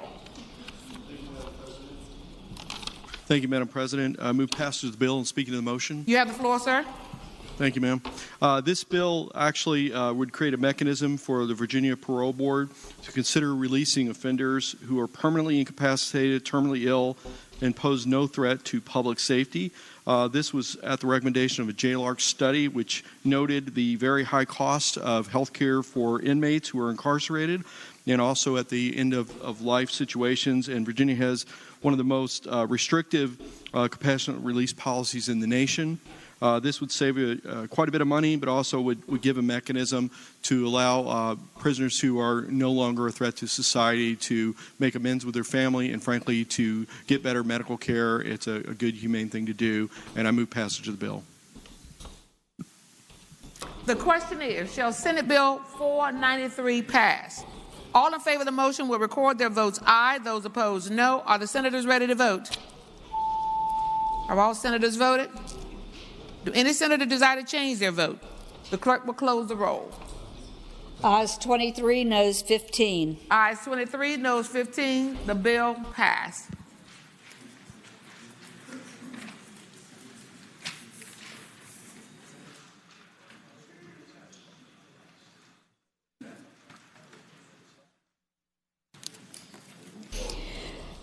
Senate Bill 616, a bill relating to the Department of Game and Inland Fisheries, name change. The senator from Bath, Senator Deeds. Madam Chair, I move that the bill pass. This bill it comes at the request of the members or of the Board of Game and Inland Fisheries. It changes the name of that agency to the Division of Department of Wildlife Resources. It's felt that more accurately reflects the mission and the work of the agency and will be more understandable to its constituents. The question is, shall Senate Bill 616 pass? All in favor of the motion will record their votes aye. Those opposed, no. Are the senators ready to vote? Have all senators voted? Do any senator desire to change his vote? The clerk will close the roll. Ayes 39, noes 0. Ayes 39, noes 0. Senate Bill 616 passed. Senate Bill 673, a bill relating to non-agriculture irrigation wells prohibited outside superficial aquifer. The senator from Williamsburg, Senator Mason. Thank you, Madam President. Madam President, I move the bill pass and speak of the motion. You have the floor, sir. Thank you, Madam President. Madam President, I brought this back, and you may remember this from a couple of years ago. The aquifer that the gentleman from Eastern Fairfax was just discussing has been dissipating dramatically over the last several years. So he put a working group together to try to come up with ways that we could mitigate it. So this was a consensus agreement from the working group that if you are going to drill a non-agricultural, so an irrigation well, for non-agricultural purposes to water your grass, that you make the effort to do it from the surficial, the aquifer at the surface, and not drop it all the way to the Potomac aquifer. This applies only in the Eastern Virginia groundwater management area, which is east of 95. A couple years ago, I had two problems. One was a golf course problem, and one was a King George problem. In the last couple of years, we've addressed the golf course problem by saying to them, if at all possible, the golf course will try to do surficial, but the substitute we approved last week gives DEQ an advanced review of that so they can move on quickly. They have learned in the interim that the surficial is a general well permit and not have to be approved every 15 years. Madam President, this is important, because it's not just nibbling around the edges. Since 2015, there have been about 7,000 private wells requested. 1,800 of them, or 26%, fell in this category below the 300,000 gallons. So it would make an impact and deal with 26% of the wells that have been drilled recently. Madam Chair, we do still have an issue. The two largest users use 16 million gallons and 14 million gallons, and one of my localities is next with 5. So it is not in dispute that our two largest users make up the dominant portion, and I sent a letter to the previous chairman of Ag over the summer asking that we continue to address that issue. So it is an issue of the larger users, but this is an important step that we could take to try to at least ask the next step of user to use the surface water when possible and not drop to the major aquifer. So, Madam President, with that, I move passage of the bill. Thank you, sir. The question is, shall Senate Bill... I'm sorry, I didn't see you, Senator from King George, Senator Stewart. Thank you, Madam Chair. Speak to the bill. Madam President, speak to the bill. Thank you, Madam President. And so I really do appreciate the senator from Williamsburg working on this issue, but the problem is this, as he stated it. There are two paper mills who draw 30 million gallons a day, 30 million gallons a day from an aquifer that's already depleted, which we have saltwater infiltration now occurring in Hampton Roads. So the people who use water out of the aquifer down around Hampton Roads have to use desalination techniques. James City County, as the gentleman mentioned, has now been put on restrictions. James City County used to be able to draw their water. James City County now is restricted from drawing water from the aquifer, and they're looking for other sources of water for their citizens to drink. That's the situation we find ourselves in. And while it sounds well and good that a work group sat down and worked through all this, and this is one of the recommendations, the work group was afraid to tackle the real problem. And the real problem is two paper mills that are depleting this aquifer. And so what we're going to do in this body today, because y'all will probably vote for the bill, is we're going to put more burdens on other people. We're putting burdens on homeowners. We're putting burdens on others to make up for the water that the paper mills are drawing out at an alarming rate, and it's just not fair. We shouldn't adopt these measures. We shouldn't put burdens on everybody else in society to protect two companies. We can help those companies. We as a state can help those companies identify another source of water, and we can put state resources in it, state money in the budget to help them.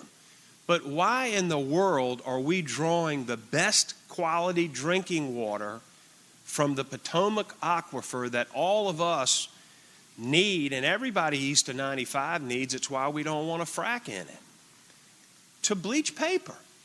It makes absolutely no sense. And so we're going to protect them so they can bleach paper. But yet we're going to tell homeowners they got to drill another well if they want to water their grass or their flowers or something like that, or for what other purpose they may come up with. And I don't want to beat a dead horse, but The more we adopt these feel-good measures, the more we kick the can down the road of a really serious problem. Salt water from the ocean has already infiltrated this aquifer. And it's not going to be long before people of the Northern Neck, other areas down there have the same problems. We got to deal with this now. And we're not going to deal with the problem if you continue to adopt feel-good measures to make it look like we're doing something. I hope you vote against the bill.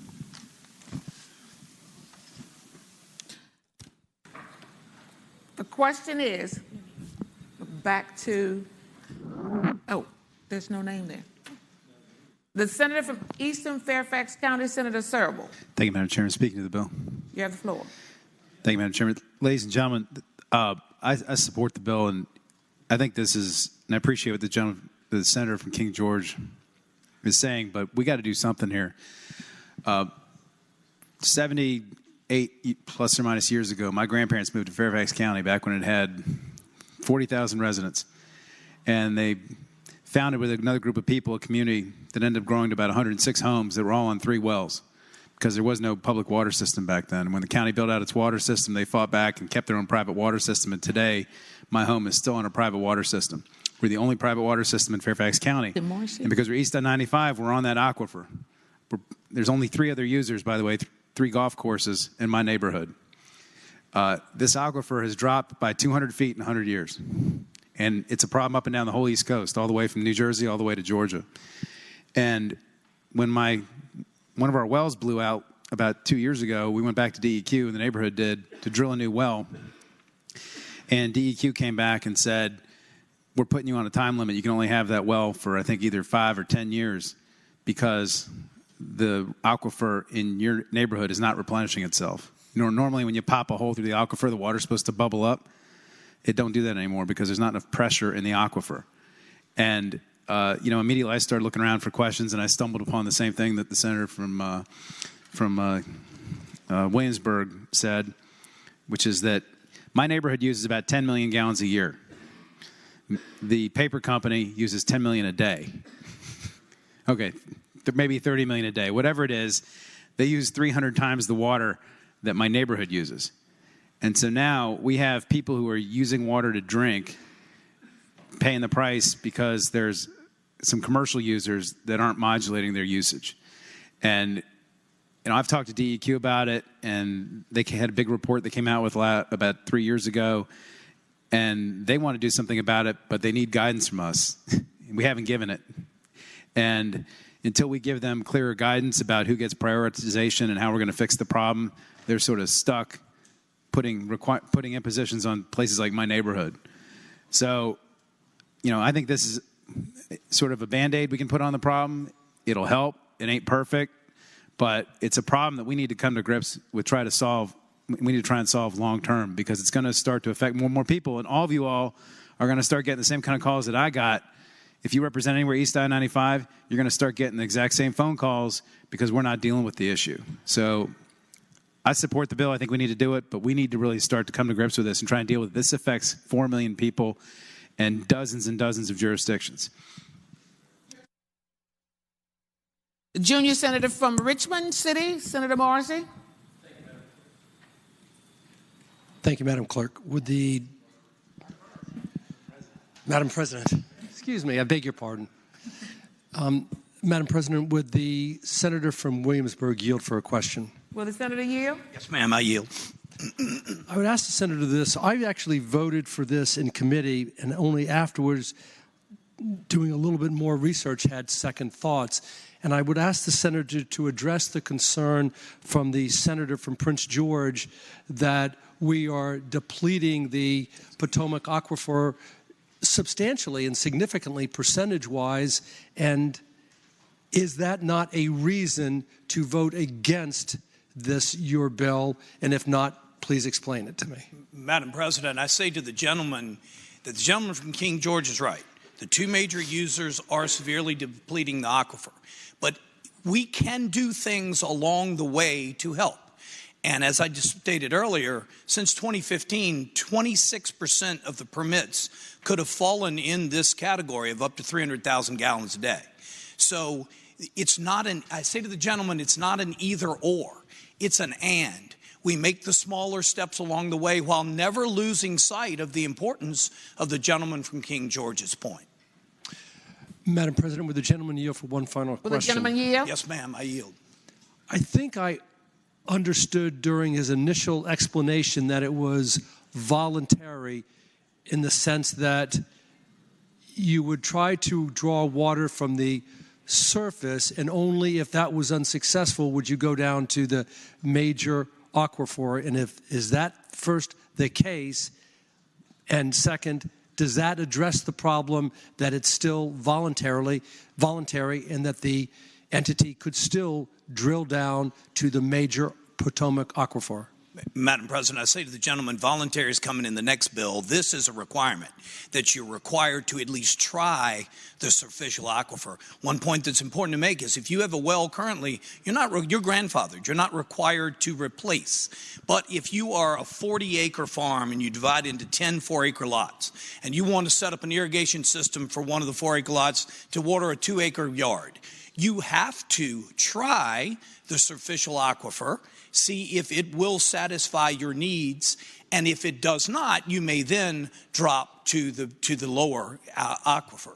So, no, Madam President, I say to the gentleman that it is not voluntary. You got to give it a shot, but if it doesn't certify either quantity or the quality of water that you find in the superficial, then you go deep.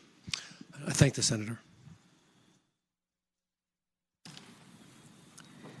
The question is, shall Senate Bill 673 pass? All in favor of the motion will record their votes aye. Those opposed, no. Are the senators ready to vote? Have all senators voted? Any senator desire to change their vote? The clerk will close the roll. Ayes 20, noes 19. Ayes 20, noes 19. The bill passed. Senate Bill 674.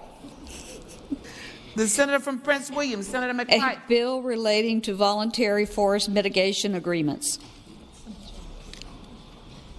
I skipped the bill. Senator from Williamsburg, Senator Mason. Thank you, Madam President. Madam President, I move the bill pass. And speaking of the motion, you have the floor. Since I'm on such a roll, Madam President, you'll note in your calendar that I had a few abstentions in committee. I see that. Yes, ma'am. And so there was a collective associated with what we're doing here. This is the voluntary bill, Madam President, and this is designed so there are major projects that have taken place in Virginia that corporations have done a voluntary forestry mitigation. So we're taking out a lot of trees. We want to put them back in an area nearby.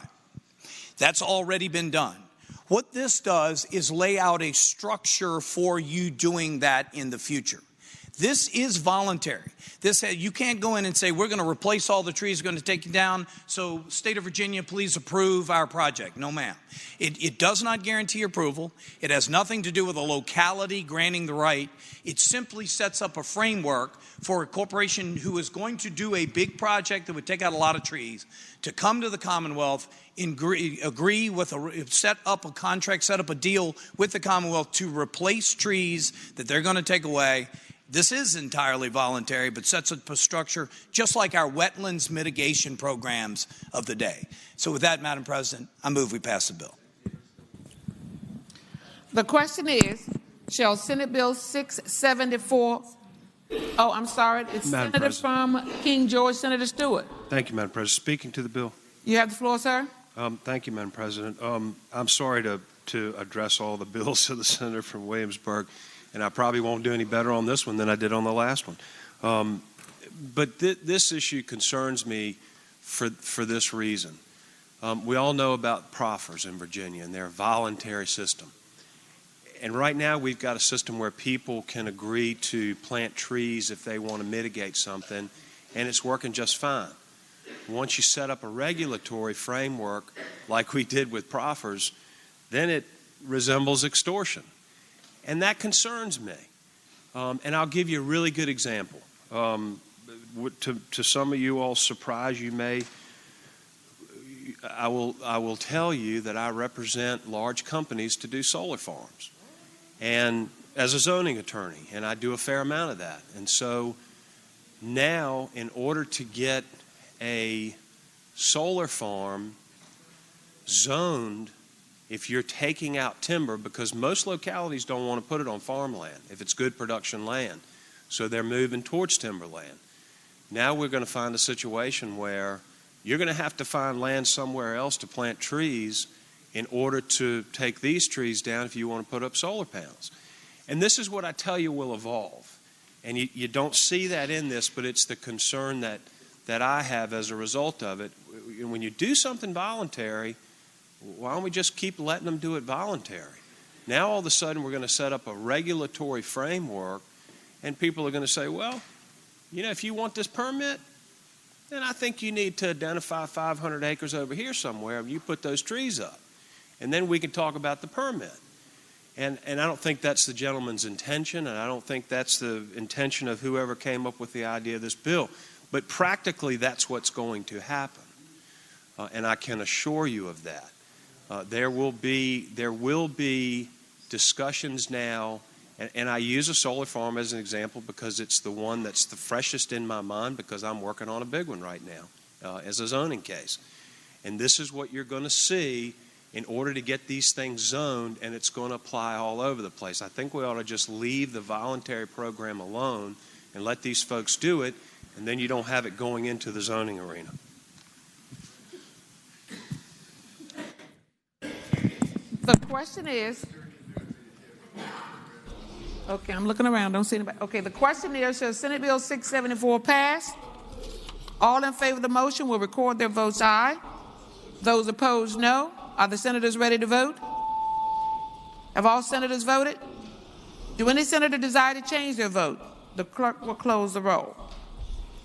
Ayes 23, noes 16. Ayes 23, noes 16. Senate Bill 674 passed. Senate Bill 744, a bill relating to misclassification of employees as independent contractors, Department of Taxation to investigate and enforce civil penalties. The senator from Prince William, Senator McPike. Madam President, I move the bill pass, and speaking to that motion. You have the floor, sir. Thank you, Madam President. This is the bill that came out of the governor's work group on worker misclassification over the last 18 months. They've put in a number of provisions to help identify, coordinate between agencies, provide disincentives for that sort of behavior to essentially make sure that those companies that are doing the right thing are rewarded, because you don't have other companies that are undercutting the bids that you're putting to construction projects. And unfortunately, we have seen that more specifically in the construction trades over the years. So the governor's task force over the last 18 months came up with these recommendations. And with that, Madam President, I move the bill pass. The question is, shall Senate Bill 744 pass? All in favor of the motion will record their votes aye. Those opposed, no. Are the senators ready to vote? Have all senators recorded their votes? Do any senator desire to change their vote? The clerk will close the roll. Ayes 23, noes 16. Ayes 23, noes 16. Senate Bill 744 passed. Senate Bill 943. A bill relating to additional local sales and use tax in Mecklenburg County, appropriations of Mecklenburg County to incorporated towns for educational purposes. The senator from Mecklenburg, Senator Ruff. Thank you, Madam President. I move that the bill pass. Speaking to that motion, this bill adds Mecklenburg County to those counties that currently are allowed to hold a referendum for a 1% sales tax for school construction. Mecklenburg County has about 32,000 people. To replace 70-year-old schools is going to cost about $150 million, and they're looking for some relief, a second way to pay for that. I assume that if people liked it for Halifax and Gloucester, they would like it for Mecklenburg. Thank you. The question is, shall Senate Bill 943 pass? All in favor of the motion will record their votes aye. Those opposed, no. Are the senators ready to vote? Have all senators voted? Do any senator desire to change their vote? The clerk will close the roll. Ayes 24, noes 14. Ayes 24, noes 14. Senate Bill 943 has passed. Senate Bill 979. A bill relating to Campaign Finance Disclosure Act of 2006, applicability to nominate and to nominations and elections for directors of soil and water conservation districts exemption. The senator from Roanoke County, Senator Suderline. Thank you, Madam President. I move that Senate Bill 979 pass. Speaking to that motion. You have the floor. Thank you, Madam President. Senate Bill 979 will make it so that soil and water boards are treated as the same as county boards of supervisors and city councils or town councils. Specifically, Board of Supervisors is the best way to think of it, regarding campaign finance, which means if they don't spend more than $1,000 a year, which the vast majority of soil and water board candidates won't, they won't have to file a campaign finance report. But if they are going to be spending more than $1,000 and start looking a lot more like a campaign for public office, they're going to have to report. Under the current law, they're the only group that's exempt from reporting, which means there's nothing stopping them from raising unlimited funds, and then they could even transfer it to another campaign and it never be reported the actual source of that money. So I hope it'll be a pleasure of the Senate to pass Senate Bill 979. The question is, shall Senate Bill 979 pass? All in favor of the motion will record their votes aye. Those opposed, no. Are the senators ready to vote? Have all senators voted? Do any senator decide to change their vote? The clerk will close the roll. Ayes 37, noes 2. Ayes 37, noes 2. Senate Bill 979 has passed. Uncontested calendar, Senate bills on second reading. The senior senator from Fairfax County, Senator Saslaw.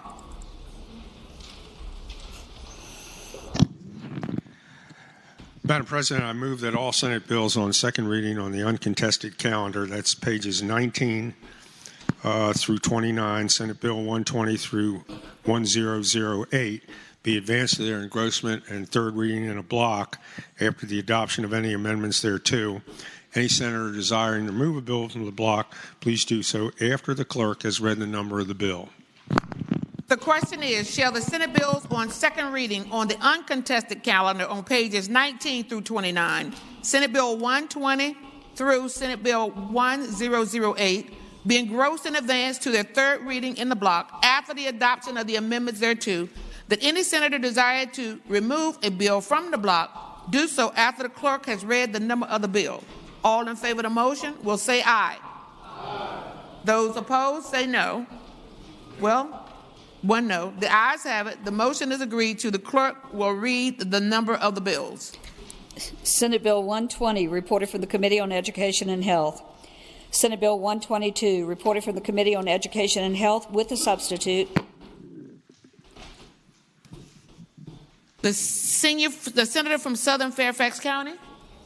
Thank you, Madam President. I move that we adopt a committee substitute. The question is, shall the committee substitute be adopted? All in favor of the motion will say aye. Aye. Those opposed, no. Well, the ayes have it. The substitute is agreed to. Senate Bill 173, reported from the Committee on the Judiciary with amendments. The senator from Augusta, Senator Hanger. Thank you, Madam President. I move the committee amendments be agreed to.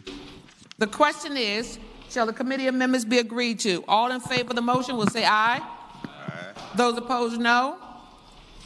The ayes have it. The amendment is agreed to. Senate Bill 207, reported from the Committee on the Judiciary. Senate Bill 221, reported from the Committee on Education and Health with amendment. The senator from Hampton, Senator Locke. Madam President, I move that the amendment be agreed to. The question is, shall the committee amendment be agreed to? All in favor of the motion will say aye. Aye. Those opposed say no. The ayes have it. The committee amendment is agreed to. Senate Bill 301, reported from the Committee on Education and Health with a substitute. The senator from Franklin County, Senator Stanley. Thank you, Madam President. I now move the committee substitute be agreed to. The question is, shall the committee substitute be agreed to? All in favor will say aye. Aye. Those opposed, no. The ayes have it. The committee substitute is agreed to. Senate Bill 317, reported for the Committee on Education and Health with a substitute. The junior senator from Virginia Beach. Madam President, I move that the substitute be agreed to. The question is, shall the committee substitute to Senate Bill 317 be agreed to? All in favor of the motion will say aye. Those opposed say no. The ayes have it. The committee substitute to 317 is agreed to. Senate Bill 333, reported from the Committee on General Laws and Technology with a substitute. The senator from King George, Senator Stewart. Thank you, Madam President. I move the substitute be agreed to. The question is, shall the committee substitute to Senate Bill 333 be agreed to? All in favor of the motion will say aye. Those opposed, no. The ayes have it. The committee substitute to Senate Bill 333 is agreed to. Senate Bill 365, reported from the Committee on Education and Health with a substitute. The senator from Henrico, Senator Donovan. Thank you, Madam President. I move the committee substitute. Agreed to. The question is, shall the committee substitute to Senate Bill 365 be agreed to? All in favor of the motion will say aye. Those opposed, no. The ayes have it. The committee substitute to Senate Bill 365 is agreed to. Senate Bill 380, reported from the Committee on General Laws and Technology with amendments, and there is a floor amendment. Oh. Madam President. The senator from Prince William, Senator McPike. Thank you, Madam President. I move that the committee amendments be agreed to. The question is, shall the committee amendments be agreed to? All in favor of the motion will say aye. Aye. Those opposed say no. The ayes have it. Thank you, Madam President. I move the waive the reading of the floor amendment. The question is, shall the committee floor amendment be reading of the floor amendment be waived? All in favor of the motion will say aye. Aye. Those opposed say no. Sounds like the ayes have it. Thank you, Madam President. I move we adopt the floor amendment and speaking to that motion. You have the floor. Thank you, Madam President.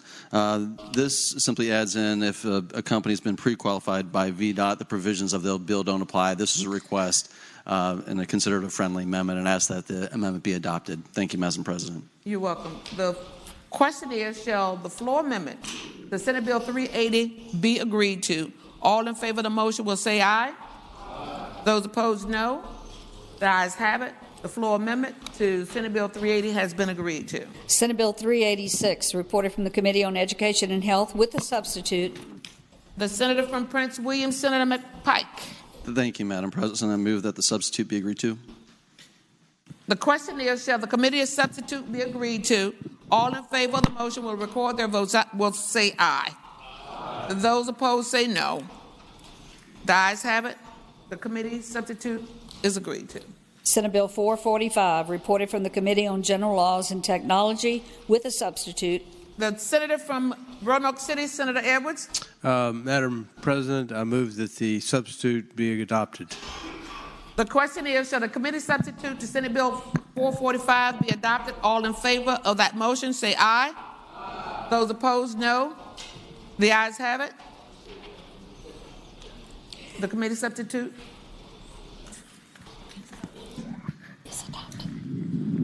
is adopted. Senate Bill 519, reported from the Committee on General Laws and Technology with a substitute. The senator from Hanover, Senator McDougall. Thank you, Madam President. Madam President, I move the committee substitute be agreed to. The question is, shall the committee substitute be agreed to? All in favor of the motion will say aye. Those opposed say no. The ayes have it. The committee substitute is agreed to. Senate Bill 519. Senate Bill 538, reported from the Committee on Education and Health. Senate Bill 650, reported from the Committee on General Laws and Technology with amendments. The senator from Northern Fairfax County. Madam President, I move that the amendments be agreed to. The question is, shall the committee amendments to Senate Bill 650 be agreed to? All in favor of that motion will say aye. Those opposed say no. The ayes have it. The committee amendments have been agreed to. Senate Bill 653, reported from the Committee on General Laws and Technology. Senate Bill 672, reported from the Committee on General Laws and Technology. Senate Bill 701, reported from the Committee on General Laws and Technology. Senate Bill 703, reported from the Committee on General Laws and Technology. Senate Bill 757, reported from the Committee on Education and Health with a substitute. The senator from Arlington, Senator Favola. Thank you, Madam President. I move that the substitute be agreed to. The question is, shall the committee substitute be agreed to? The Senate Bill 757. All in favor of the motion will say aye. Those opposed say no. The ayes have it. The committee substitute is agreed to. Senate Bill 780, reported from the Committee on General Laws and Technology. Senate Bill 877. Madam President. Yes. The senator from Eastern Fairfax County, Senator Searle. Thank you, Madam President. Senate Bill, I have a motion to refer Senate Bill 780 to the Courts Committee and speak to that motion. You have the floor. It just needs to come out of the block. 780. Yeah. 780. Thank you, Madam President. Yeah, ladies and gentlemen, Senate Bill 780 is a bill that provides nearly complete immunity to campgrounds, and some of us in the Courts Committee want to take a look at that before we consider on the floor. Senator from Eastern Fairfax County, I think that bill needs to come out of the block. Can we take it out of the block? And we'll come back to it. Okay.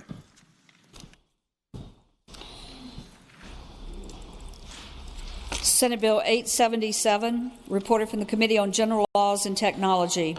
Senate Bill 881, reported from the Committee on General Laws and Technology with amendments. The senator from Hampton, Senator Locke.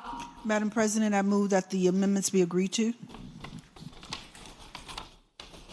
The question is, shall the committee amendments to Senate Bill 881 be agreed to? All in favor of that motion will say aye. Those opposed will say no. The ayes have it. The committee amendments to Senate Bill 881 have been agreed to. Senate Bill 903, reported from the Committee on Education and Health with a substitute. Madam President. The senator from Bedford, Senator Newman. Madam President, I move that the substitute be agreed to. The question is, shall the substitute to Senate Bill 903 be agreed to? All in favor of that motion will say aye. Those opposed, no. The ayes have it.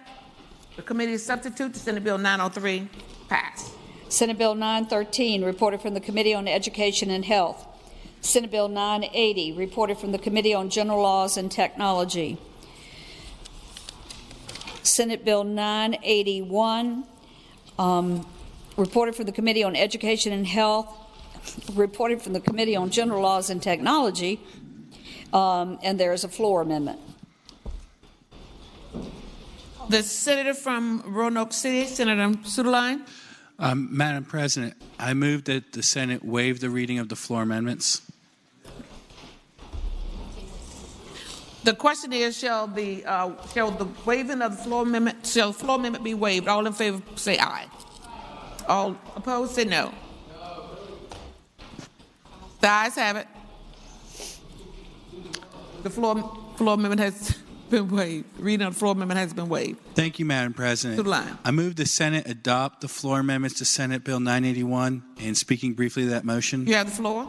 The floor amendments, which should have been distributed a moment ago, are before you on Senate Bill 981. Senate Bill 981 seeks to expedite the process by which spouses of our military personnel that come to the Commonwealth and work in a field that might be regulated by DPOR can get their licenses put through for them.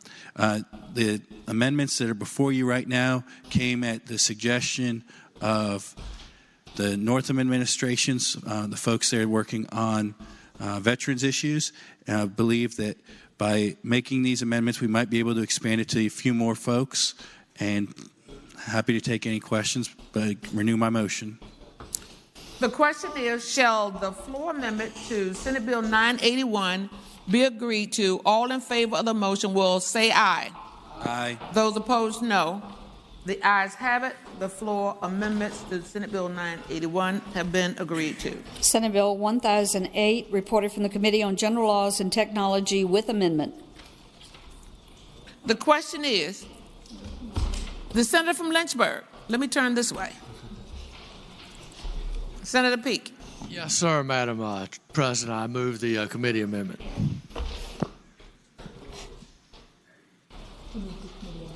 Okay. Yes. I said, Madam President. Would I say, yes, ma'am, Madam President? May I move the, The question is, shall the committee amendment to Senate Bill 1008 be agreed to? All in favor will say aye. Those opposed, no. The ayes have it. The committee amendment to Senate Bill 1008 have been agreed to. The question is, shall the Senate bills be engrossed and advanced to the third reading? That is, all bills except for 780 be agreed to. All in favor of the motion will say aye. Those opposed, no. The ayes have it. The bills are engrossed and advanced to their third reading. Returning to page 26, Senate Bill 780.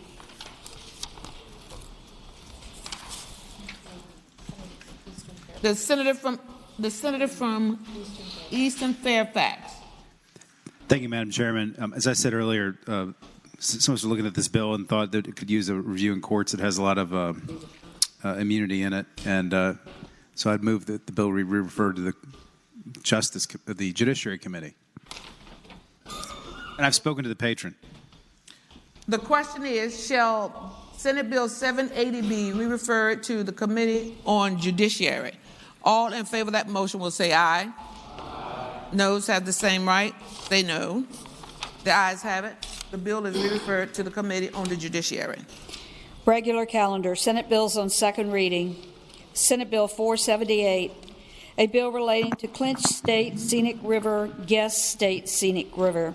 Reported from the Committee on Agriculture, Conservation, and Natural Resources with a substitute. The senator from Russell, Senator Chafin. And there's a floor sub, I'm sorry. May that bill go by for the day. Without objection, the bill will go by for the day. Senate Bill 772, a bill relating to transportation of bait fish for sale penalty. Reported from the Committee on Agriculture, Conservation, and Natural Resources with amendment, and there is a floor substitute. The senator from Franklin County, Senator Stanley. Thank you, Madam President. May that bill go by for the day. Without objection, Senate Bill 772 will go by for the day. Senate Bill 795, a bill relating to offshore oil and gas drilling policy. Reported from the Committee on Agriculture, Conservation, and Natural Resources with a substitute. The senator from Accomack, Senator Lewis. Madam Chair, I move the committee substitute. You have the floor? Move the committee substitute. Oh, sorry about that. The question is, shall the committee substitute be agreed to Senate Bill 795? All in favor of the motion will say aye. Those opposed, no. Ayes have it. The committee substitute to Senate Bill 795 has been agreed to. Oh, I'm sorry. Move the bill be engrossed and advanced on to its third reading. Sorry, Madam President. The question is, shall the bill, Senate Bill 795, be engrossed and advanced to its third reading? All in favor of that motion will say aye. Those opposed, no. Ayes have it. The bill is engrossed and advanced. Senate Bill 98, a bill relating to public elementary and secondary school teachers' probationary term of service performance evaluation. Reported from the Committee on Education and Health. The senator from Hampton, Senator Locke. Madam President, I move that Senate Bill 98 be engrossed and advanced to its third reading. The question is, shall Senate Bill 98 be engrossed and advanced to its third reading? All in favor of the motion will say aye. No, say opposed, say no. Ayes have it. The bill has been engrossed and advanced. Senate Bill 167, a bill relating to dismissal of teacher grounds incompetency. Reported from the Committee on Education and Health with amendments. The senator from Arlington, Senator Favola. I move that the amendments be agreed to. You have the floor. The question is, shall the committee amendments be agreed to? All in favor of the motion will say aye. Aye. Those opposed, no. The committee amendments agreed to. Thank you. Madam President, I move that the bill be engrossed and advanced to its third reading. The question is, shall the bill be engrossed and advanced to its third reading? All in favor of that motion will say aye. Those opposed, no. Ayes have it. The bill is engrossed and advanced to its third reading. Senate Bill 263, a bill relating to concealed handgun permits, demonstration of competence. Madam Reported Chair. from the Committee on the Judiciary. The senator from Bath, Senator Deeds. Could that bill go by for the day? Without objection, Senate Bill 263 will go by for the day. Senate Bill 341, a bill relating to construction management and design build contracting used by state and local public bodies. Reported from the Committee on General Laws and Technology with a substitute. The senator from Hampton, Senator Locke. Madam President, I move that the substitute be agreed to. The question is, shall the committee substitute be agreed to? All in favor of the motion will say aye. Those opposed, no. Ayes have it. The committee substitute is agreed to. I now move that the bill be engrossed and advanced to its third reading. The question is, shall the bill be engrossed and advanced to its third reading? All in favor of that motion will say aye. Those opposed, no. Ayes have it. Senate Bill 341 has been engrossed and advanced to its third reading. Senate Bill 346, a bill relating to Boiler and Pressure Vessel Safety Act, certification of on-site superintendents. Reported from the Committee on General Laws and Technology with a substitute. The senator from Loudoun, Senator Bell. Madam President, move the committee substitute. The question is, shall the committee substitute be agreed to? All in favor of the motion will say aye. Those opposed, no.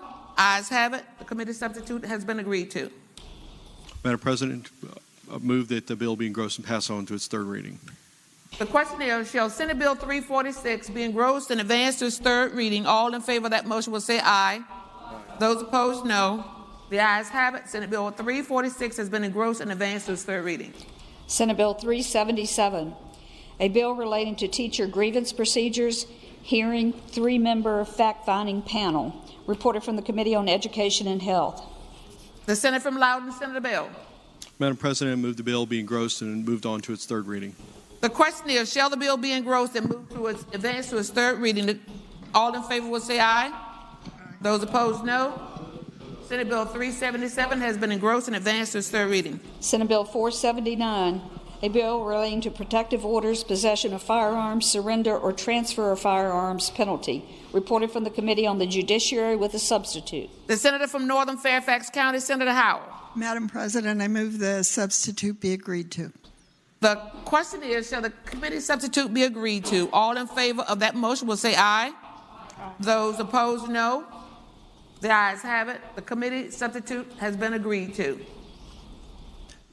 Madam President, I move the bill be engrossed and advanced to its third reading. The question is, shall Senate Bill 479 be engrossed and advanced to its third reading, to its third constitutional reading? All in favor of the motion will say aye. Those opposed, no. Ayes have it. Senate Bill 479 has been engrossed and advanced to its third reading. Senate Bill 733, a bill relating to provision of abortion informed consent regulations. Reported from the Committee on Education and Health with a substitute. The senior senator from Richmond City, Senator Jennifer McCullough. Thank you, Madam President. Could that bill go by for the day? After I did all that, the bill will go by for the day. Senate Bill 883, a bill relating to Environmental Justice Council. Reported from the Committee on General Laws and Technology with a substitute. The senator from Hampton, Senator Locke. Madam President, I move that the substitute be agreed to. The question is, shall the committee substitute to Senate Bill 883 be agreed to? All in favor of that motion will say aye. Aye. Those opposed, no. The ayes have it. Senate Bill 883. I now move that the bill be engrossed and advanced to its third reading. The question is, shall the Senate Bill 883 be advanced and engrossed and advanced to its third reading? All in favor will say aye. Those opposed, no. Senate Bill 883 has been engrossed and advanced to its third reading. Uncontested calendar, Senate bills on first reading. The senior senator from Fairfax County, Senator Saslaw. Madam President, I move that all Senate bills on first reading on the uncontested and regular calendars, that's pages 33 through 39, Senate Bill 177 through 932, that the rule be suspended and the first constitutional reading be dispensed with. The question is, shall the rules be suspended and the first reading of the titles of Senate bills on the uncontested and regular calendar pages 33 through 39, Senate Bill 177 through Senate Bill 932 be dispensed with. All in favor of the motion will record their votes aye, and those opposed no. Are the senators ready to vote? Have all senators voted? Any senator desire to change their vote? The clerk will close the roll. It's 39 no, 0. The reading of the titles have been dispensed with.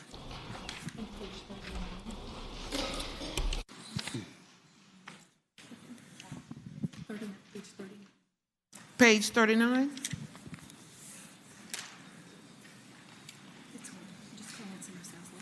The senior senator from Northern Fairfax, Senator House, not Senator House, Senator Saslow. You were right the first time. I now move that those said bills go by for the day.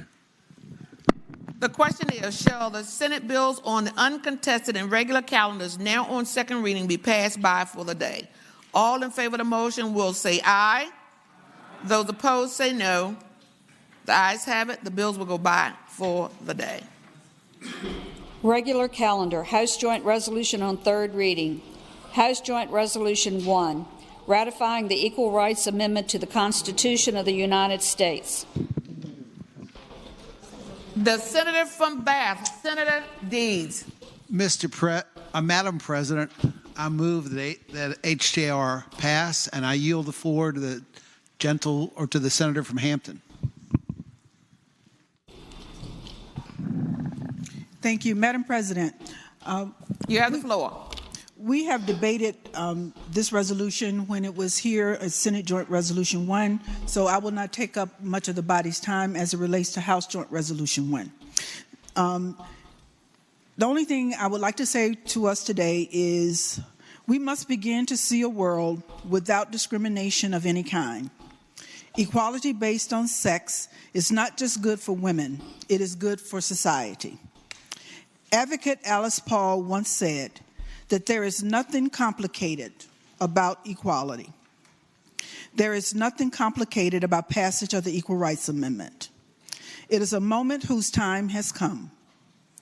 As the state where a founding father wrote the Constitution, it is only appropriate that Virginia be the 38th state to ratify the ERA so that we can ultimately bring about the reality of a more perfect union so that women can be included in We the People. I thank you, Madam President. Thank you, Senator Locke. The senior senator from Richmond City, Senator McClellan. Thank you, Madam President. Speaking to the resolution. You have the floor. Thank you, Madam President. 400 years ago, an experiment began here in Virginia that created representative democracy. That representative democracy was not representative of all of the people who are here now. The colonists recognized they needed women to have a permanent colony here, but gave them no rights. 231 years ago, Abigail Adams said, "Remember the ladies, and be more generous and favorable to them than your ancestors." 230 years later, we're about to do that. Today, we take a major step to join over 100 other countries who in their constitutions recognize equality on the basis of sex or gender. Today, as Senator Locke said, we take a major step towards that more perfect union, equality for all, where all of our children, boys and girls, will be protected. It is my pleasure, Madam President, to ask passage of the amendment. The senator from Chesterfield, Senator Chase. Thank you, Madam President. I rise to speak against this bill. You have the floor. Thank you, Madam President. The thought that this ERA bill is to empower women is instead making women and those who support it look naive and uneducated, considering the amendment language never even mentions women.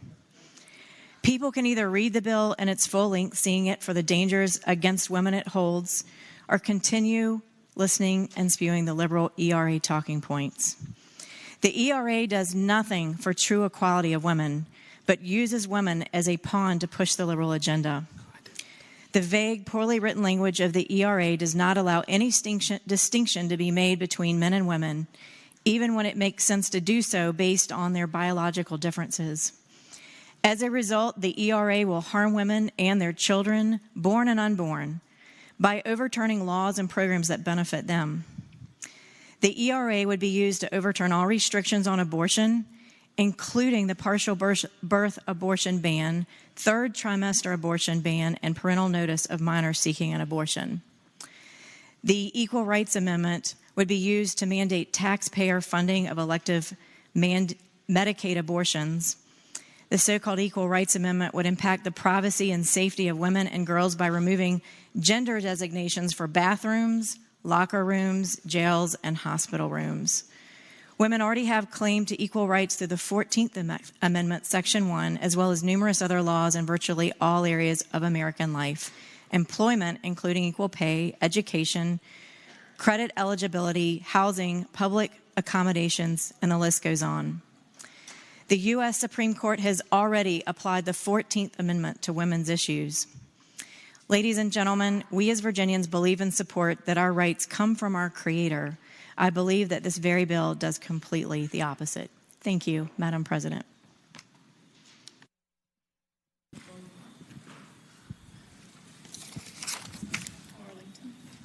The senator from Arlington, Senator Favola. Thank you, Madam President. I rise to speak in favor of adopting the resolution. You have the floor. Thank you, Madam President. I will just say that what this does is enshrine the rights on the basis of sex in our Constitution. It does not confer any particular legal right. So the issues that have just been raised from the senator from Chesterfield really would be issues if, in fact, they were based on discrimination that would be elevated to our courts, just as we have always done. This is a very important step in the history of our country, and I think it really emboldens the values for which we've all stood for. I sincerely ask that the body pass this. It is our time.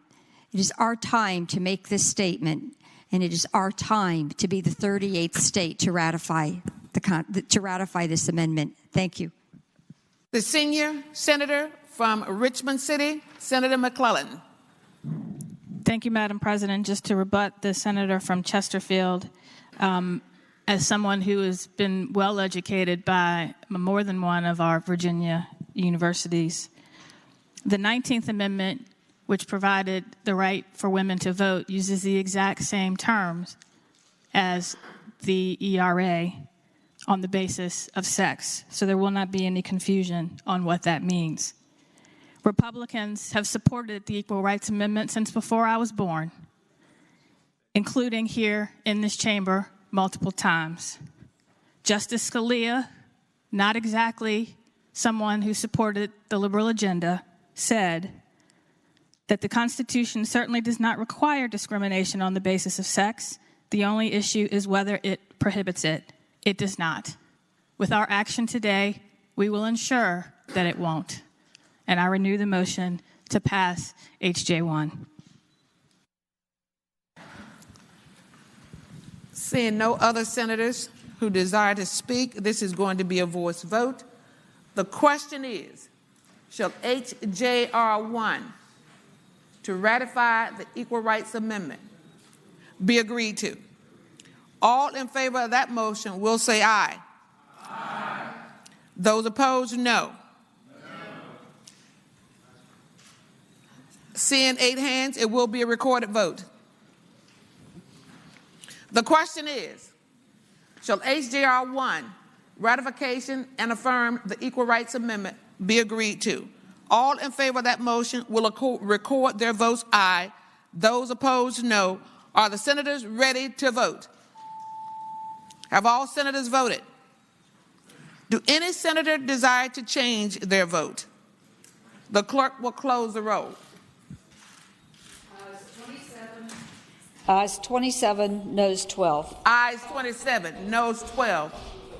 HJR 1 passed.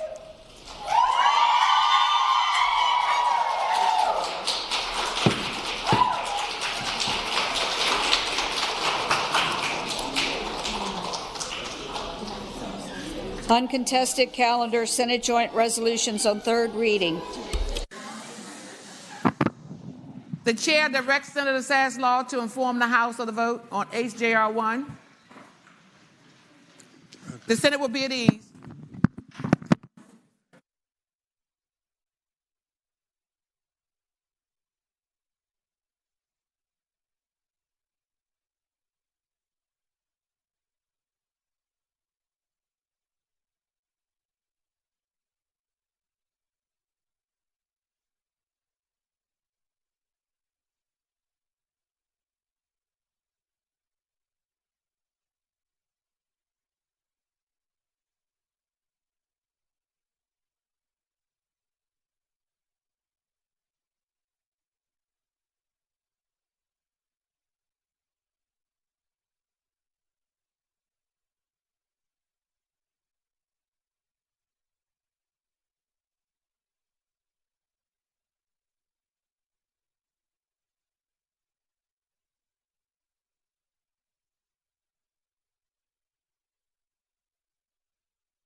Clerk will continue with the calendar.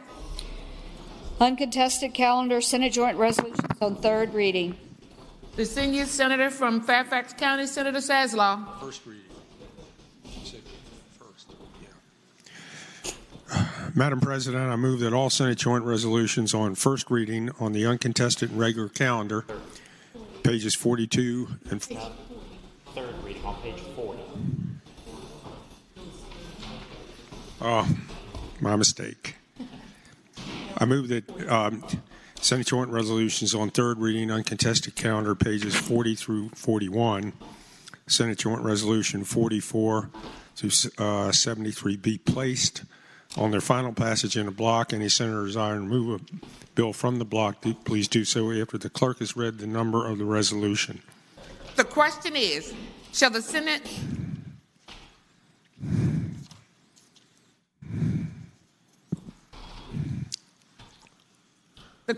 shall the bills on the uncontested calendar, third reading, pages 40 through 41, Senate Joint Resolution 44 through Senate Joint Resolution 4073, be placed upon their final passage in the block with the understanding that any senator desiring a resolution be removed from the block do so after the clerk has read the number of the resolution. All in favor of that motion will say aye. Those opposed, no. The ayes have it. The motion is agreed to. The resolutions are before us in the block. The clerk will read the number of the resolutions. Senate Joint Resolution 44, Senate Joint Resolution 45, Senate Joint Resolution 71, Senate Joint Resolution 73. The question is, shall the resolutions be agreed to in the block? That is, all resolutions, all in favor of agreeing to the joint resolutions will record their votes aye. Those opposed, no. Are the senators ready to vote? Have the senators voted? Have all senators voted? Do any senator decide to change their vote? The clerk will close the roll. Ayes 39, no 0. Ayes 39, no 0. The resolutions in the block are agreed to. Regular calendar, Senate Joint Resolutions on third reading. Senate Joint Resolution 43, confirming appointments by the governor of certain persons communicated to the General Assembly October 1st, 2019. The senator from, okay, so it's going to be Senator from Alexandria, Senator Eben. Thank you, Madam President. I move the passage of SJR 43. The question is, shall Senate Joint Resolution 43 be agreed to? All in favor of that motion will record their votes aye. Those opposed, no. Are the senators ready to vote? Have all senators voted? Do any senator desire to change their votes? The clerk will close the roll.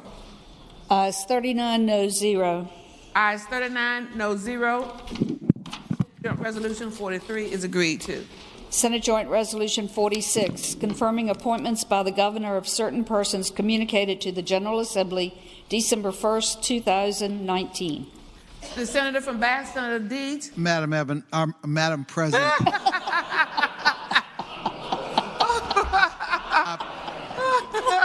I apologize.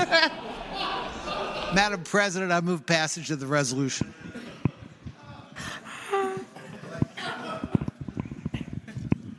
The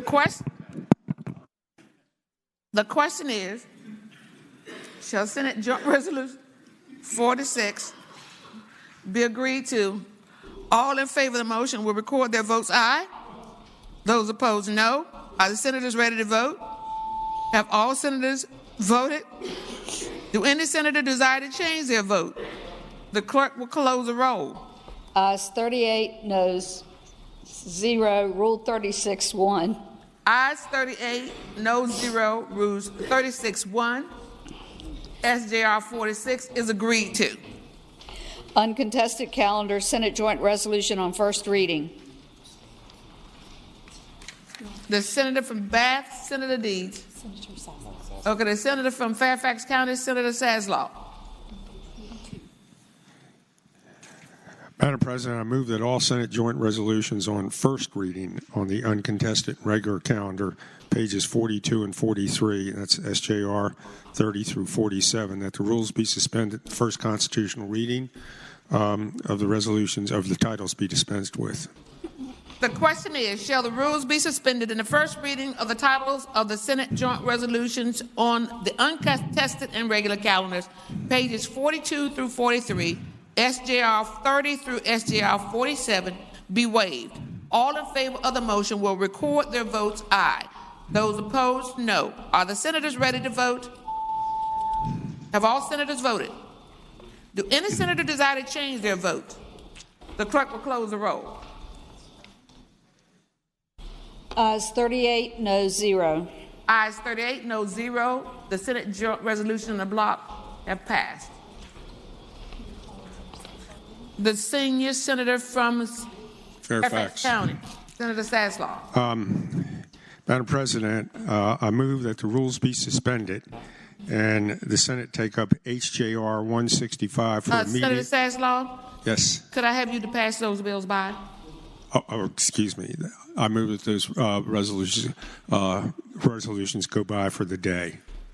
The question is, shall the Senate joint resolutions on the uncontested and regular calendars now on the second reading be passed by for the day? All in favor of the motion will say aye. Those opposed, no. The ayes have it. The resolutions will go by for the day.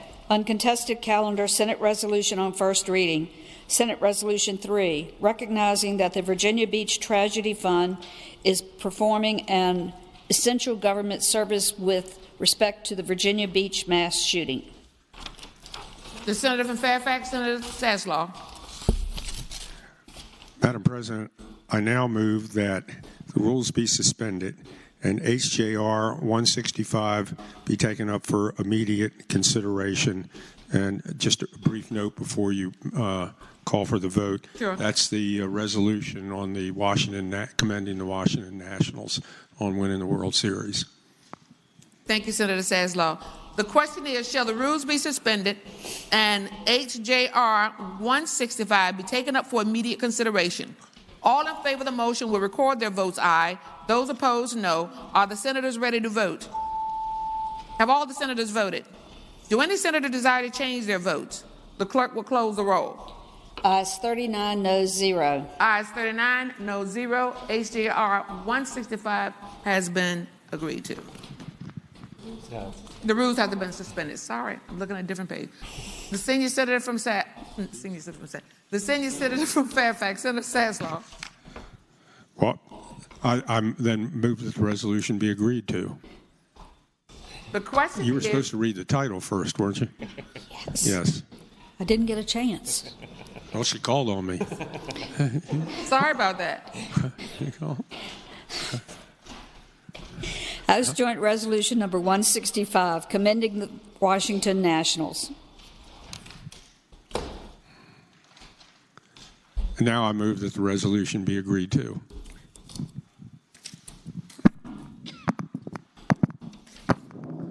The question is, shall the resolution be agreed to? All in favor of agreeing to the resolution will say aye. Aye. Those opposed, no. The resolution is agreed to.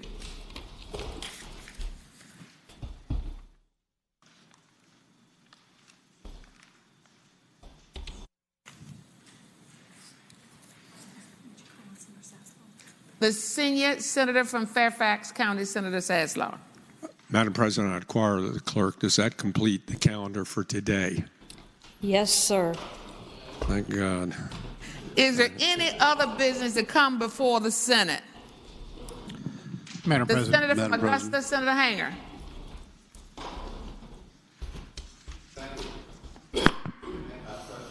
I would like to make an announcement. Senator has the floor. Thank you, Madam President.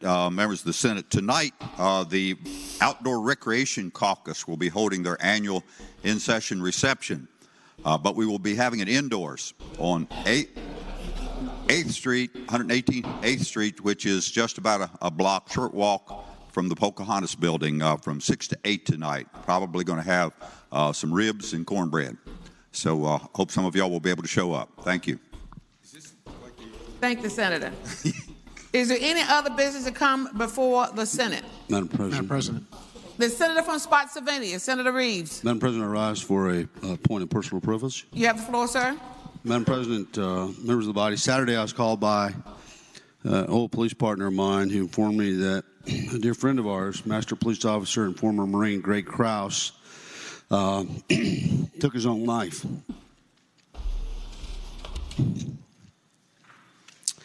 He's survived by his wife, Lori, and their son, but I just wanted to share some things with you since we're talking about the gun issue lately.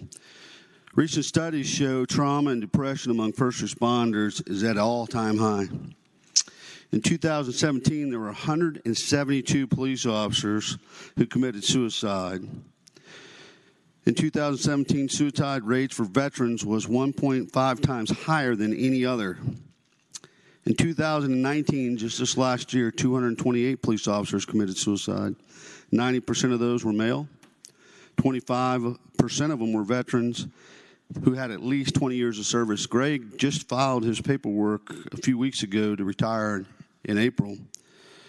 Ladies and gentlemen, suicide is a major public health crisis, as you all know, and nearly 47,000 people die each year because of it. It's the 10th leading cause of death overall and second leading cause amongst our young people.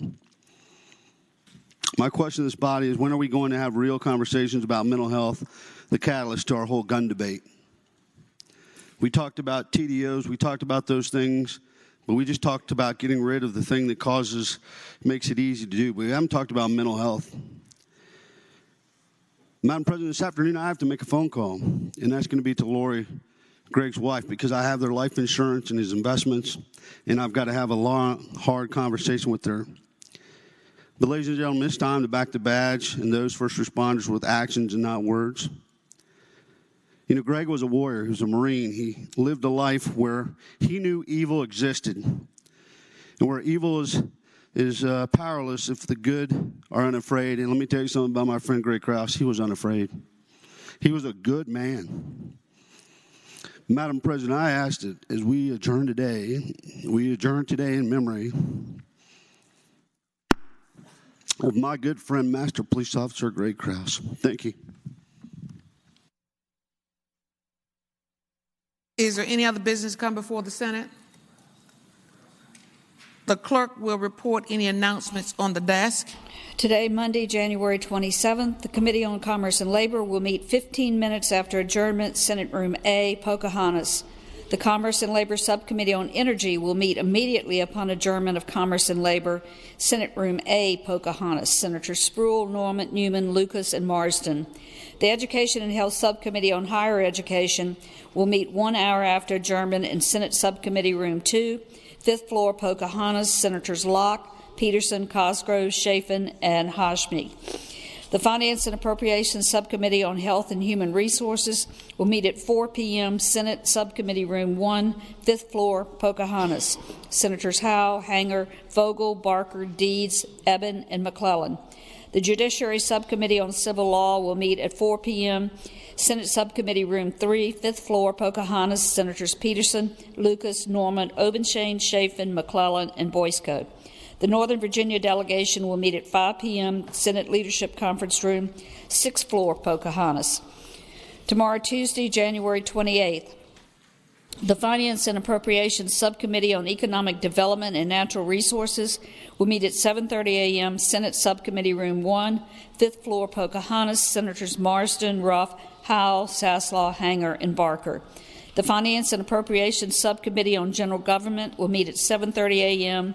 Senate Leadership Conference Room, 6th floor, Pocahontas. Senators Peterson, Newman, Lucas, Vogel, Locke, and Eben. The Committee on Finance and Appropriations will meet at 9 a.m. Committee Room B, Pocahontas.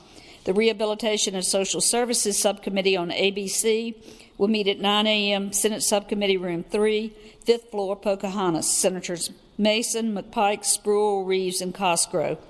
The Democratic Caucus will meet at 11:30 a.m. Senate Room 1 in the Capitol.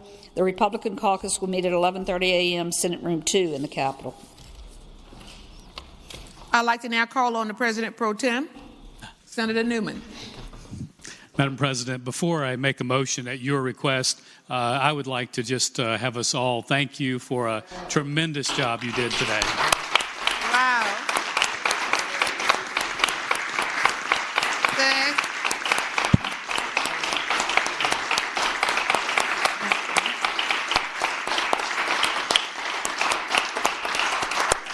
Madam President, not only was it a long calendar, but to inform the houses and electing judges. That's tough, so well done.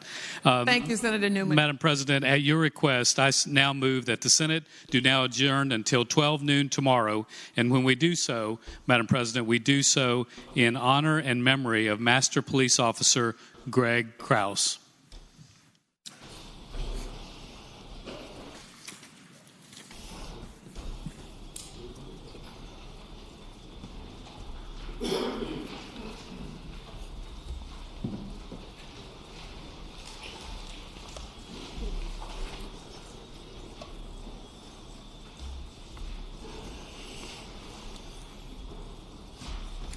The question is, I'm coming. The question is, shall the Senate adjourn until 12 o'clock noon tomorrow? All in favor of the motion will say aye. Those opposed, no. The ayes have it. The motion is agreed to. Wow. Wow.